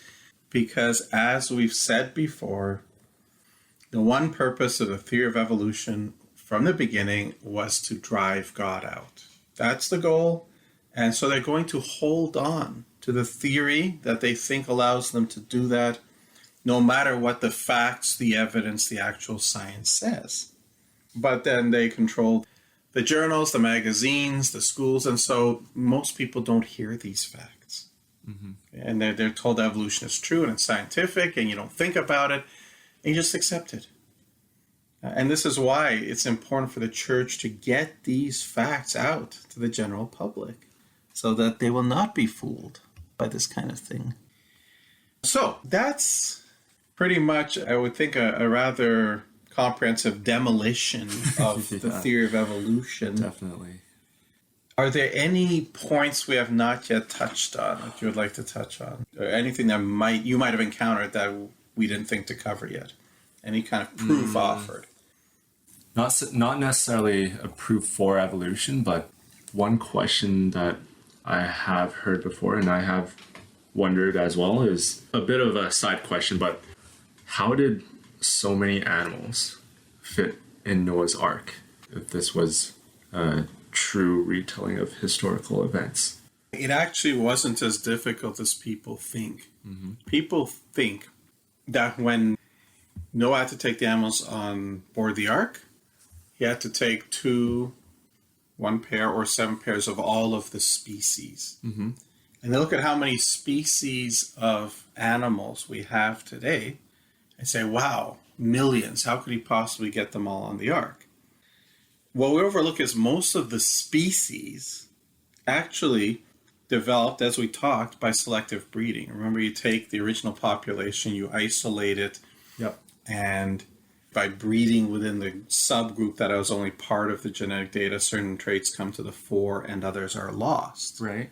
And so what that means then is, in Noah's day, he didn't have to take species. The Bible refers to kinds. Mm-hmm. God created all animals according to their kind. Where does the kind fit on this phylogenetic tree? It's not at the species level. Species develop later. Mm-hmm. We looked at that picture, for example, of the dogs, and genetic studies have shown that all of the dog kinds, dog types right, today, wolves, foxes, domestic dogs, and so on, all these many different species all developed from one original dog kind, which would have looked sort of like a wolf. Mm-hmm. So Noah wouldn't have had to take 2 or 7 pairs of each of foxes and jackals and domestic dogs and so on. You would have had to take only that original dog kind. Okay. What does it correspond to? Does it correspond to the genus level? Possibly the family? We don't know. In different cases, it might be different levels. Okay. But for sure, there would not have been nearly so many at the time. And then he also has to take only land animals. Anything that lives in the sea, and so many of our species, so many of our kinds live in the sea, would not have to take them on board. Right. So there was only certain categories of animals that he had to take on the board. So then the question becomes, how many did he have to take? Is this feasible? So there would not have had to be nearly as many animals on board as people think. Ernst Mayr, a famous scientist, a leading American taxonomist, that means expert in classifying types of animals into the different groups, he was not a Christian, he was not a creationist. But based on the accounts in the Bible, he estimated that of the land animals, there would be 3,500 different kinds of mammals that would need to be represented, 8,600 bird kinds, 5,500 reptile kinds, for a total of 17,600. Assuming that half are clean, which means you'd need 7 animals, and half of them would be unclean, 2 needed. He calculates that you would need 79,200 animals. That's how many Noah would have had to carry on the ark. He went on then to assume that the average size of an animal is equal to a sheep, because he finds that's about midway in the animal kingdom of the species we're looking at. Okay. And he knows, he looks it up, a standard 2-deck stock car can carry 240 sheep. So 79,200 animals divided by 240 means that if you had 330 stock cars, railroad cars, that could carry all the animals on the ark. Now, he calculated the volume, the interior volume of the ark from the measurements given in the Bible, 300 cubits by 50 cubits by 30 cubits. Assuming a cubit is 20 inches, he came up with 2,083,000 cubic feet, which would be the equivalent of the volume of 777 standard stock railroad cars. I see. So the ark held the equivalent volume to 777 stock cars. You would only need 330 to carry all the animals, which means 43% of the ark volume was empty when the flood came. Okay. Now, we can draw some interesting lessons from that. Obviously, Noah had to have space for food, to store food for them, perhaps waste collection and so on. So there was space. But there was also space for other people if they'd wanted to go on. And for 120 years while Noah's building the ark, he is a preacher of righteousness. He is warning the people. Anyone who'd listen could have come. There was room on the ark for them. But nobody did. Nobody listened to God's warning. And so when the flood came, the ark took off. With, unfortunately, a lot of room left over for people who just refused to come. So Mayer's analysis is written up in a book called The Scientific Analysis of Genesis, written by Edward F. Blick, a PhD. I believe it's in engineering as well. Now, if you want a full detailed analysis of the feasibility of Noah's Ark, I recommend to you a book called Noah's Ark, a Feasibility Study by John Woodmorick. It's a large book, and it covers every conceivable thing, including what do you do with the waste disposal, how much food would be needed, space requirements, heating, heat transfer, what the animals would have eaten after the ark landed, and so on. Everything is covered there. Okay. And you find from a purely scientific point of view, it is very, very much viable. Okay. So I'm happy to answer that question you've had all this time. Thanks, John. Anything else? Well, another question I had about the biblical account was, I haven't done the math, but how does the math work out to go from Adam and Eve to Cain to people spread all across the globe within 6,000 or so years? Actually, a number of creationist groups have done the mathematics on this, including Creation Ministries International. And I believe that the number was something like a 1.02 population growth rate per generation. I see. In fact, population growth is a much bigger issue for evolution, because if human beings have actually been around as long as evolution says, the human population should be very, very much bigger than it is now. But it's certainly, biblically, it's not a problem. And an engineer, I'm sure you can do the number. Start out with an initial population of 2, and understand we've had exponential growth since about 1850. I think at the start of the 20th century, the world population was something like 1.6 billion. Okay. So for most of human history, the growth was relatively low. And it really, from the Industrial Revolution onwards, it started rising, and then it really took off in the 20th century. So really, from creation to the start of the 20th century, you would have had to reach about 1.6 billion. And if you do the numbers, take your age of the Earth, which anywhere from 5,575 years to 7,686 years, those are the limits. And do the calculations, and you'll find it actually does work very, very well. Okay, I see. Another question related to that is, I've heard some people have an issue with, where did Cain's wife come from? Yes, where did Cain's wife come from? If you look in the Bible, there can only be one place where it came from, and that would have been from among his relatives.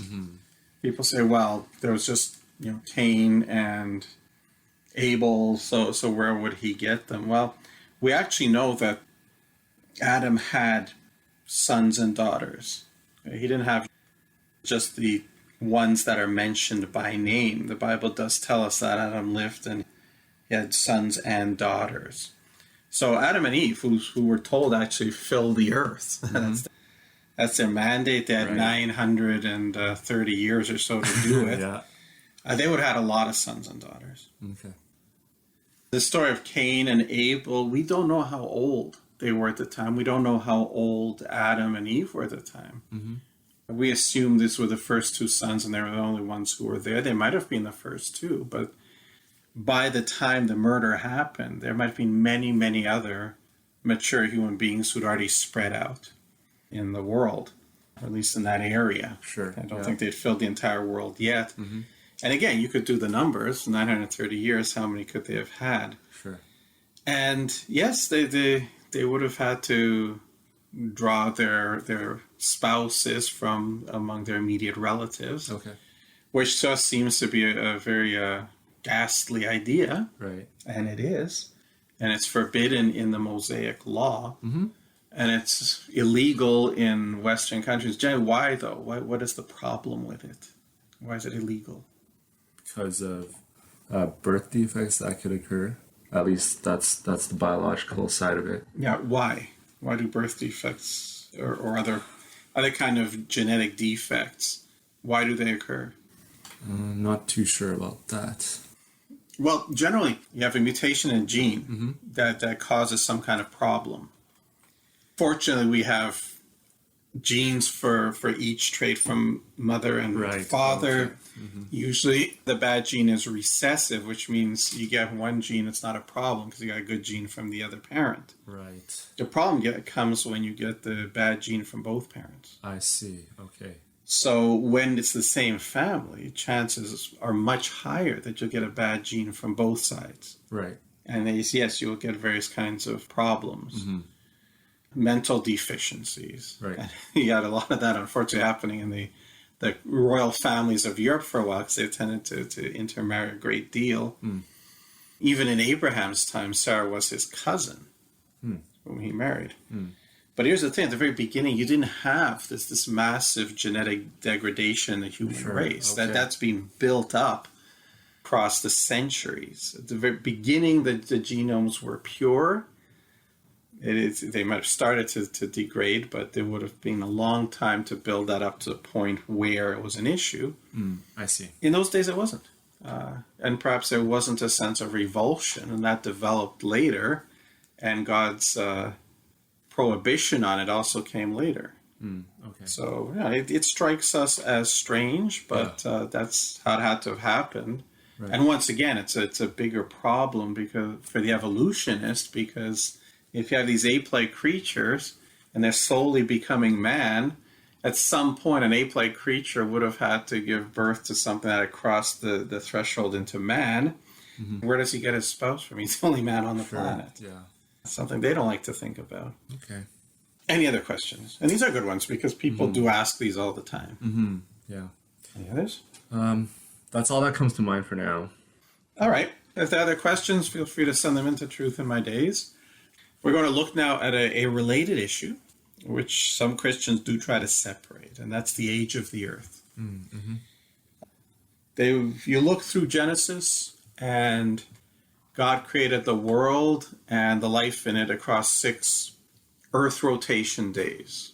Normally 24-hour days. They might have been a little bit shorter in those days, but essentially 24-hour days. Days as we know them. Sun up, sundown, next morning, days. Okay. And so that will take the entire point from the creation of the world to the first human beings, 6 days, 6 Earth rotation days.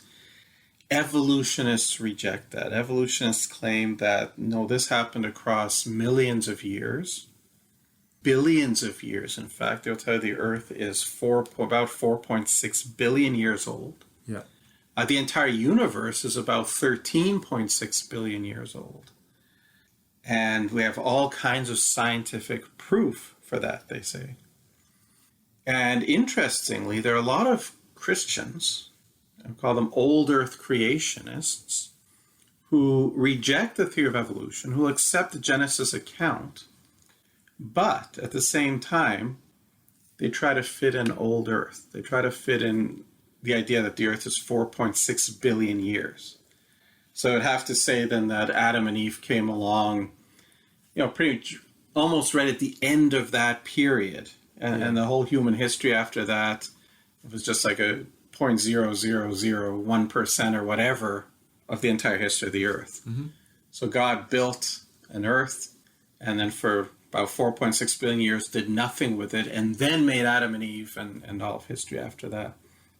So they reject the supposed scientific claims for evolution, but they do accept them for the age of the earth. And they think they can separate the two. The problem that we run into here is that the Bible says both. Now, they will say the Bible doesn't tell you how old the earth is. They will tell you that even if you have 6 24-hour days, we don't know if there's a long period of time before that. And they've cooked up various types of attempts to reconcile the two ideas. One that was popular a long time ago was the gap theory, which tried to insert a gap in time between Genesis 1:1 and Genesis 1:2, where they would say, in the beginning, God created the heavens and the earth. And then 4.6 billion years went by. And then verse 2, and the earth was without form and void. And then the rest of Genesis story continues from there. And so they try to shoehorn a gap into Genesis. And often they started building on this and had an entire scenario where the earth was originally inhabited and Satan was there, and then there's rebellion against God, and in the rebellion God destroyed the earth, and it became without form and void, and then God restarts with Adam and Eve. So some of these schemas became very elaborate. Oh.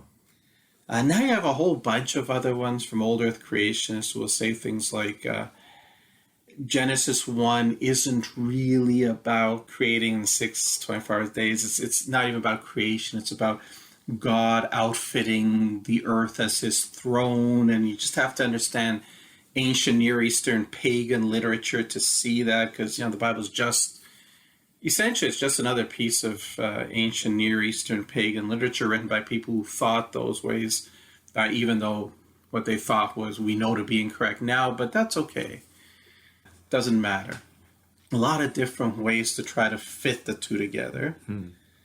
Now, when we looked before at the creation account, we saw there's no way to change days into anything other than 24-hour days. So these people, the old earth creationists, will accept that part, usually. Sometimes no. But we already showed you why, from the Hebrew, why the word cannot be taken as anything else. Yep.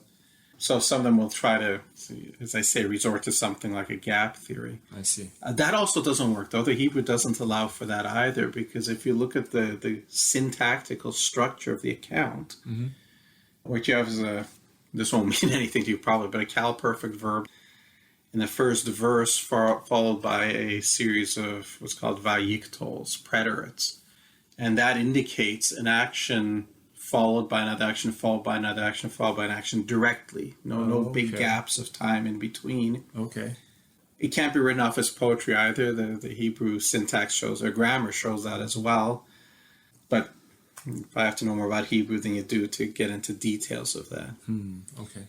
But here's the real issue. They will tell you the Bible doesn't tell you how old the earth is. And it's true, there's no one verse that says the earth is 7,686 years old. It can't, because every year you'd have to change that number. Sure. But does it take you to a known points in history so that we can know how old the earth is? And the answer to that is yes, because we have the 6 days. We know how old Adam lived to. We know how old he was when he had Seth. We know how old Seth was when he had Enosh, and so on. These are listed in Genesis chapter 5, Genesis chapter 10, and what are called chronogenealogies. Okay? So they don't just say the names of the people that so-and-so begot so-and-so. Because when that happens, then people will say that, wow, maybe there are gaps in the genealogies. Maybe they don't mention every person. When Hebrews says, son, it's any lineal descendant. It could be a son, could be a grandson, could be a great-grandson, and so on. And that's true. Okay. So I said there could be gaps in genealogies. Maybe this was really much, much longer in time. than we think. They don't stop and think about the fact this doesn't help them, because what they need is long periods of time before Adam, not after Adam. Right. So even if you say there are gaps and you stretch out the time period, it's really not going to help them. Okay. But in this case, you can't do it because these are what we call chronogenealogies. Okay? Adam lived 130 years and begot a son in his own likeness after his image and named him Seth. And then Seth lived 105 years and begot Enosh. Enosh lived 90 years and begot Cainan. Okay? So these are chronogenealogies. They don't have just the names, they have the ages. Right. So if we read that Adam lived 130 years and begot in his own likeness after his image, named him Seth, it really doesn't matter if Seth is his son, his grandson, his great-grandson. We know that the period from Adam, when he's 130 years old, is when Seth is born. So, right. Yeah.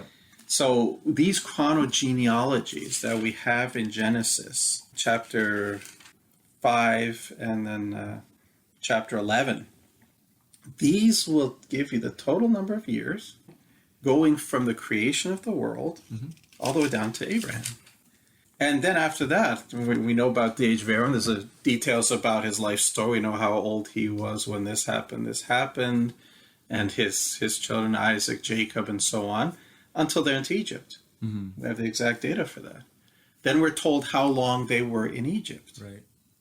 And then they come out of Egypt, and they go into the Holy Land, and we're told how long the period of the judges lasted, and then we get to Samuel, and then we get to Saul, the first king. Once you get into kings, you've got this continuous dynasty. After Saul is replaced by David, you have this continuous dynasty, Davidic dynasty, and we're told how old each one was, right? Yep. How long he reigned. When they died, his son took over, and so on. Yep. And it's also backed up for us in, if we want to know for sure, in 1 Kings chapter 6, when Solomon is dedicating the temple. And it says in verse 1, "And it came to pass in the 480th year after the children of Israel had come out of the land of Egypt, in the 4th year of Solomon's reign over Israel, in the month of Ziv, which is the 2nd month, that he began to build the house of the Lord." So again, tells us exactly from the Exodus to the 4th year of Solomon, 480 years. I see. So, and then the kings, the reign of the kings goes all the way to the last king and the Babylonian captivity, when Jerusalem is destroyed by the Babylonians as judgment by God. And that's known history. We know when that happened, 586 BC.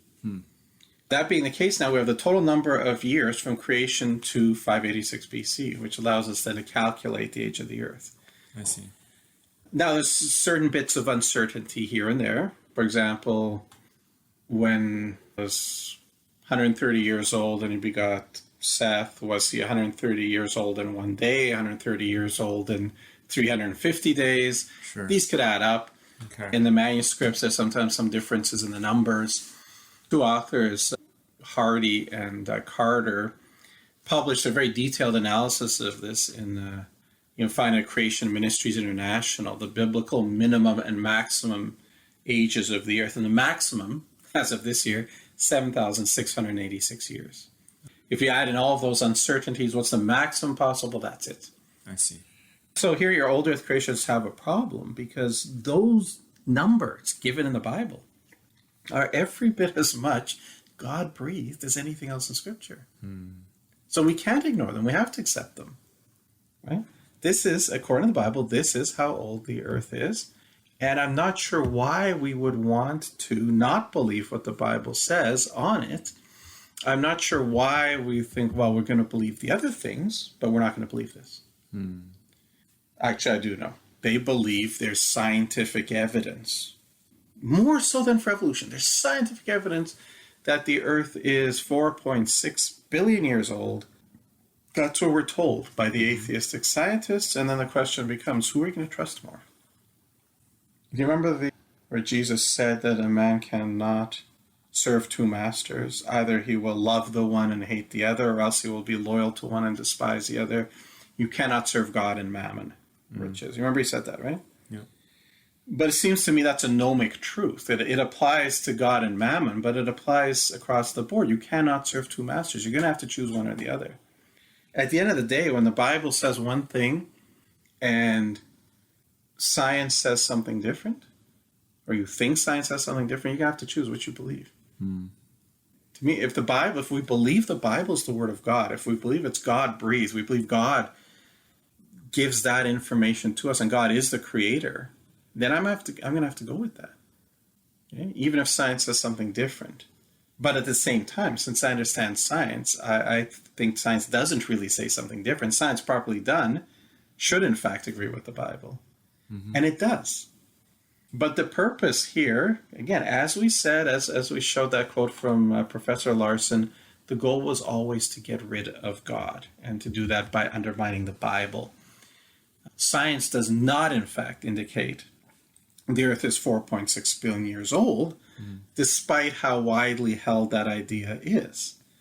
So we're going to turn our attention to that area now and take some looks. Yeah. So, first, from the inception of the church to the end of the 18th century, okay, many church fathers commented on the age of the Earth. They were all convinced that the Bible, because of the timeline in the Bible, that the Earth is less than 6,000 years old. It's interesting that Isaac Newton is probably the greatest scientist in the history of the world. Yeah.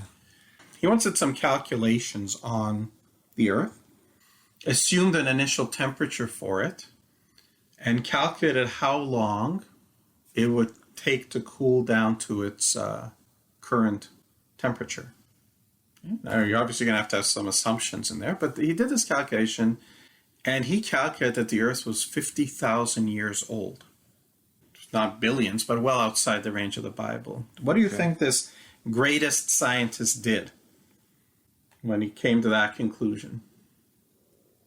He probably said that this is probably wrong.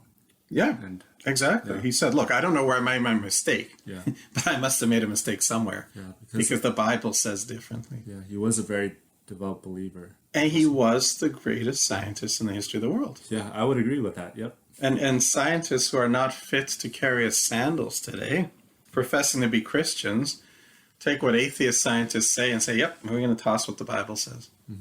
Yeah, I don't understand how that works. Seems to be quite a bit of cognitive dissonance in my mind to be able to do that. But let's go back to how this came about. As I said, until about the year 1800, everybody believed the Earth was about 6,000 years old. And what happened? Well, around 1776, you had the start of the Industrial Revolution. Even before that, you had people digging up coal, digging up iron ore. Mines were starting to spring up here and there. And they were digging deeper and deeper and deeper, particularly once the Industrial Revolution got underway. You needed much larger quantities of these things. They had to dig deeper and deeper. Yep. And as they dug down through the Earth for the first time, they kind of noticed that there's layers in the Earth. Okay. Different layers of rock. Well, that's nice. That's the structure of the Earth. How do these layers, how did they come about? Well, you had a couple of geologists, James Hutt and Charles Lyell, right around the end of the 18th century. And one of them actually said, my goal is to free science from Moses. Which meant we want to separate, we want to override the Bible with supposed science. So he looked at these layers and said, these layers must have formed by slow deposition of sediments. So we can kind of see that in the bottom of riverbeds today.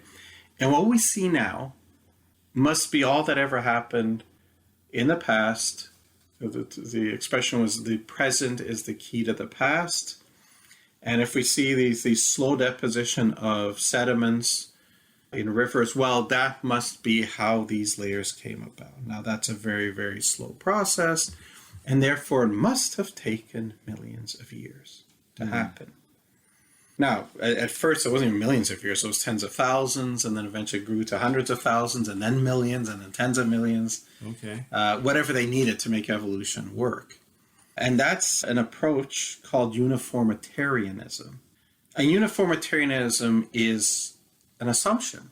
Because, yes, you can see it happen now, but you can't see these kind of gigantic layers built up by it. It's just an assumption that they could do that. Right. The other assumption, if we come from the other side of view, the other view, the biblical view, is what we call catastrophism. Okay. That what we see wasn't laid down by slow, ongoing natural processes, but certain catastrophes that happen in Earth history. Mm-hmm. Now, I can take an aside and mention that for a long time, secular geology rejected the idea of catastrophism, and they tried to explain everything in terms of uniformitarianism. But they eventually reached a point where this just broke down. It couldn't explain everything they saw. And so now they do accept catastrophism. Okay. But they put it in here and there. Wherever's They convenient. they want to ride on top of the uniformitarian underpinning. But biblically speaking, it was catastrophism, and most of it, what we see, came about as a result of the flood, where the entire earth was covered with water, the fountains of the deep broke open, and you would have had massive transportation of countless billions of tons of sediments, and then being laid down and turning into layers as the floodwaters receded. So when we look at something like the Grand Canyon, that magnificent Grand Canyon, it is a mute testimony to the wrath of God poured out on the earth. Think about that for a moment.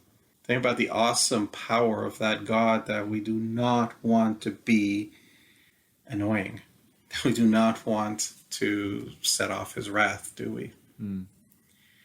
So the question then becomes, okay, which of these explanations work better? Uniformitarianism or catastrophism?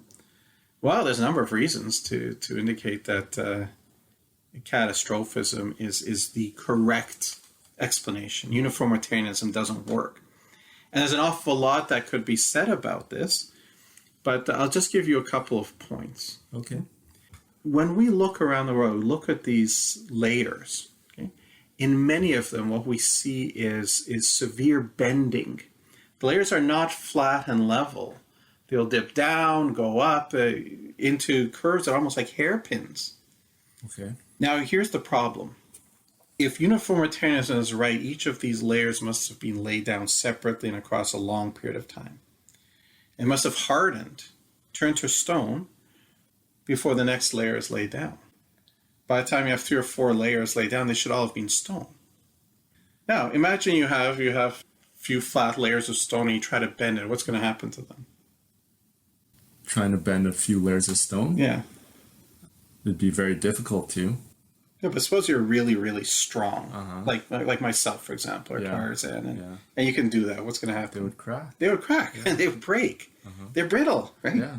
You can't bend them into nice curves. The only way they could get bent into curves like this is if they were soft still. Because if you have mud layers, those Sure. could be bent. Yep. But if that's the case, that means these layers had to have been laid down essentially at the same time, one right after the other, long before any of them had a chance to harden. So these kind of what we call wharves, hairpin wharves, demonstrate that these layers were laid down very quickly one after another, not across millions and tens of millions of years as the evolutionists claim. Now, some will say things like, well, maybe they were laid down and then things got really hot and softened them to the point where you could bend them.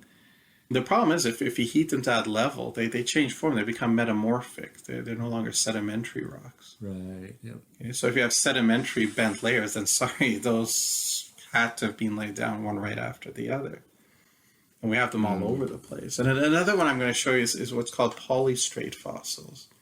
And we have these all over the world. Polystrate fossils are fossils that cut through multiple of these rock layers. Okay. A picture of polystrate tree trunks near Saint-Étienne in France. And you can see these tree trunks cutting across numerous layers. How many? 1, 2, 3, 4, 5, 6, 7, 8, 9. Well, 9 layers or more. Mm-hmm.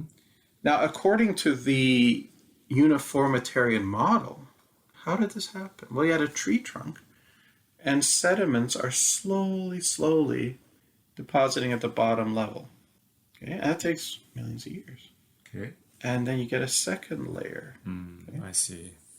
What is a tree trunk going to stay around? The tree trunk would have decomposed long before then. Exactly. You would have decomposed long before that. Mm-hmm. But perhaps the rock layers formed and then the tree trunks were thrust in after the fact by some force.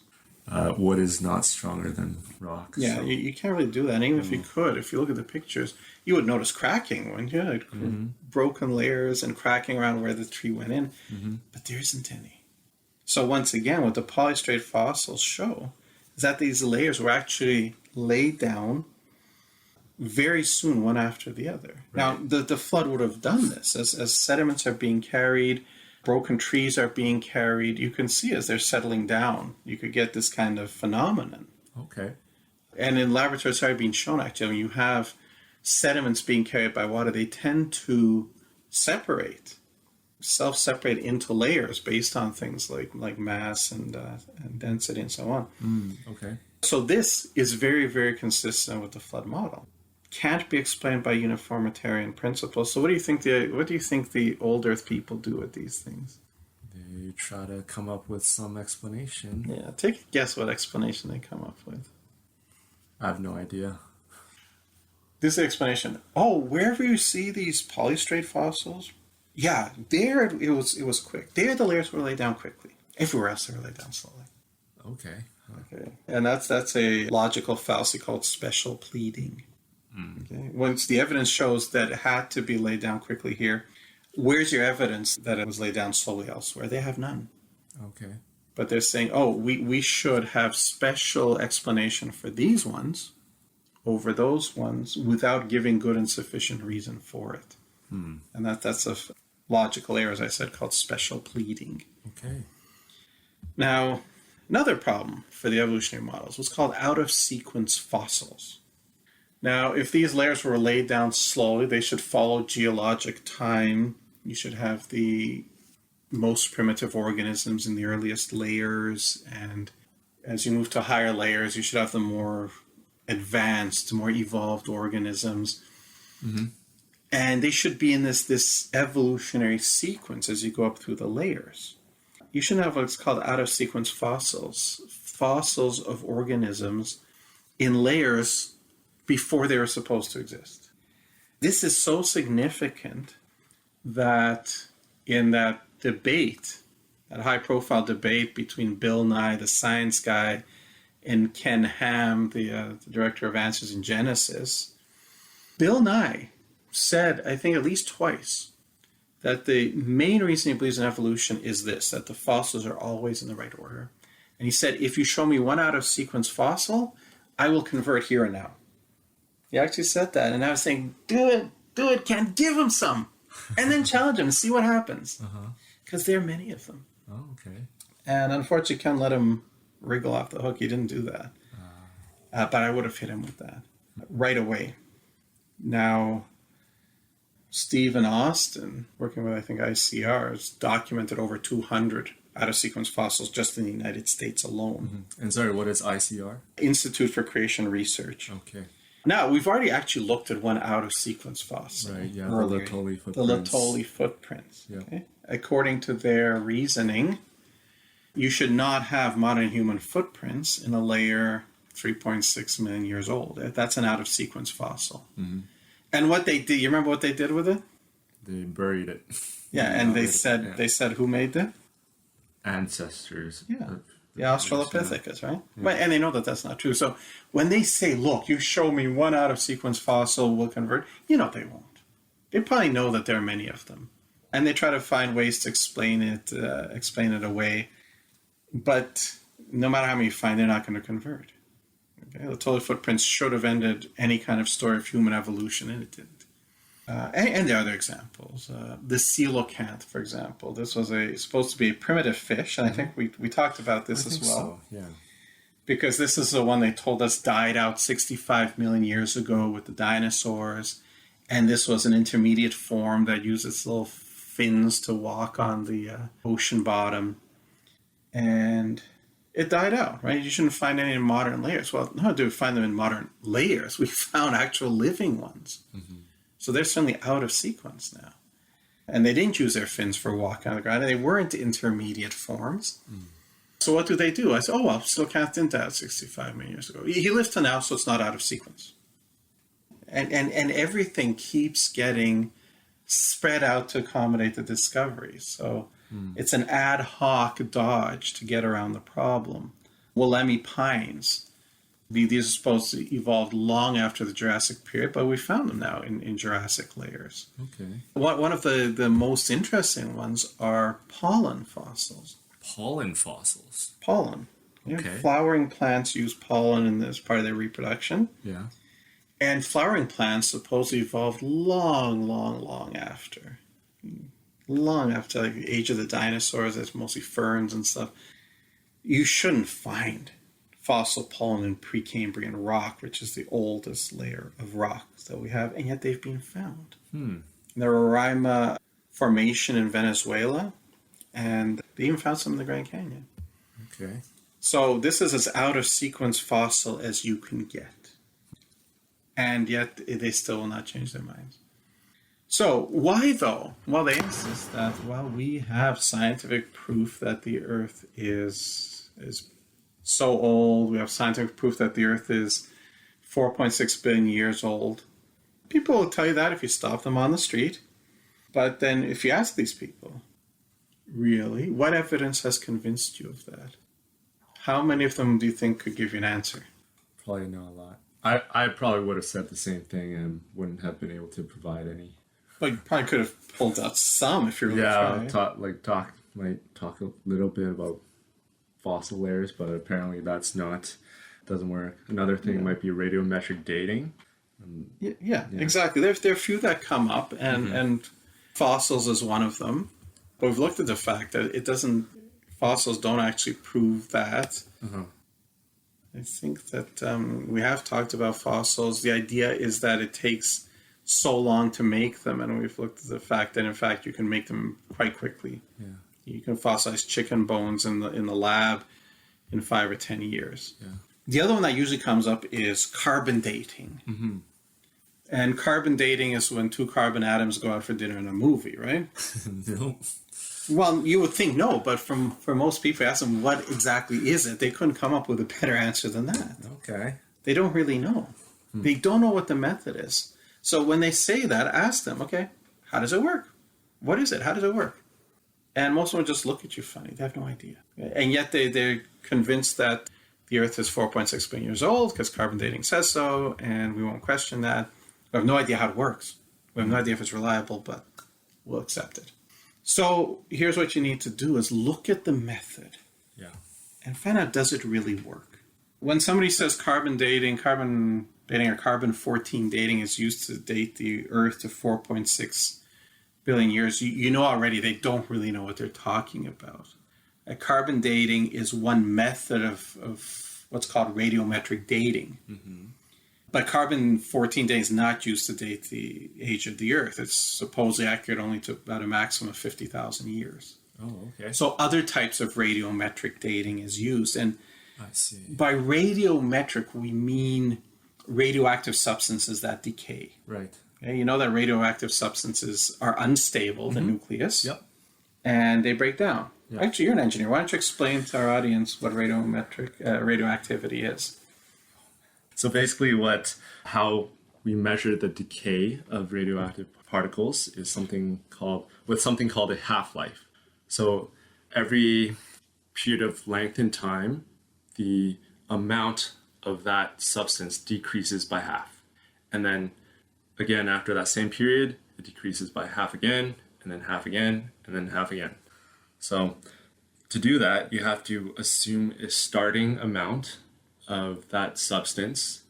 And then if you have the starting amount and you have the half-life then you can, and you have the amount that you have now, you can calculate how many years it's been. Yeah, exactly.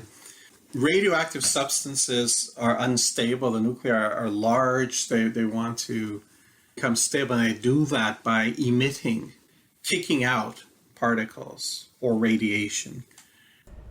Hello everyone. Due to the massive amount of content for this series on evolution, we have broken it down into 3 different parts. The next part will be part 3 and will continue for a few hours, and we hope you continue to listen and enjoy the series. Thank you for listening to the Truth in My Days podcast with John Torse. If you like our content, please share this information with family and friends. It helps us a lot. We also would love to hear from you. You can reach us on Facebook, Instagram, and YouTube by searching Truth in My Days as one word again. Truth in My Days as one word. No spaces in between. Or reach us by email at info@truthinmydays.com. You may also visit our website for more comprehensive material and to learn more about our ministry. Our website is truthinmydays.com. Thank you.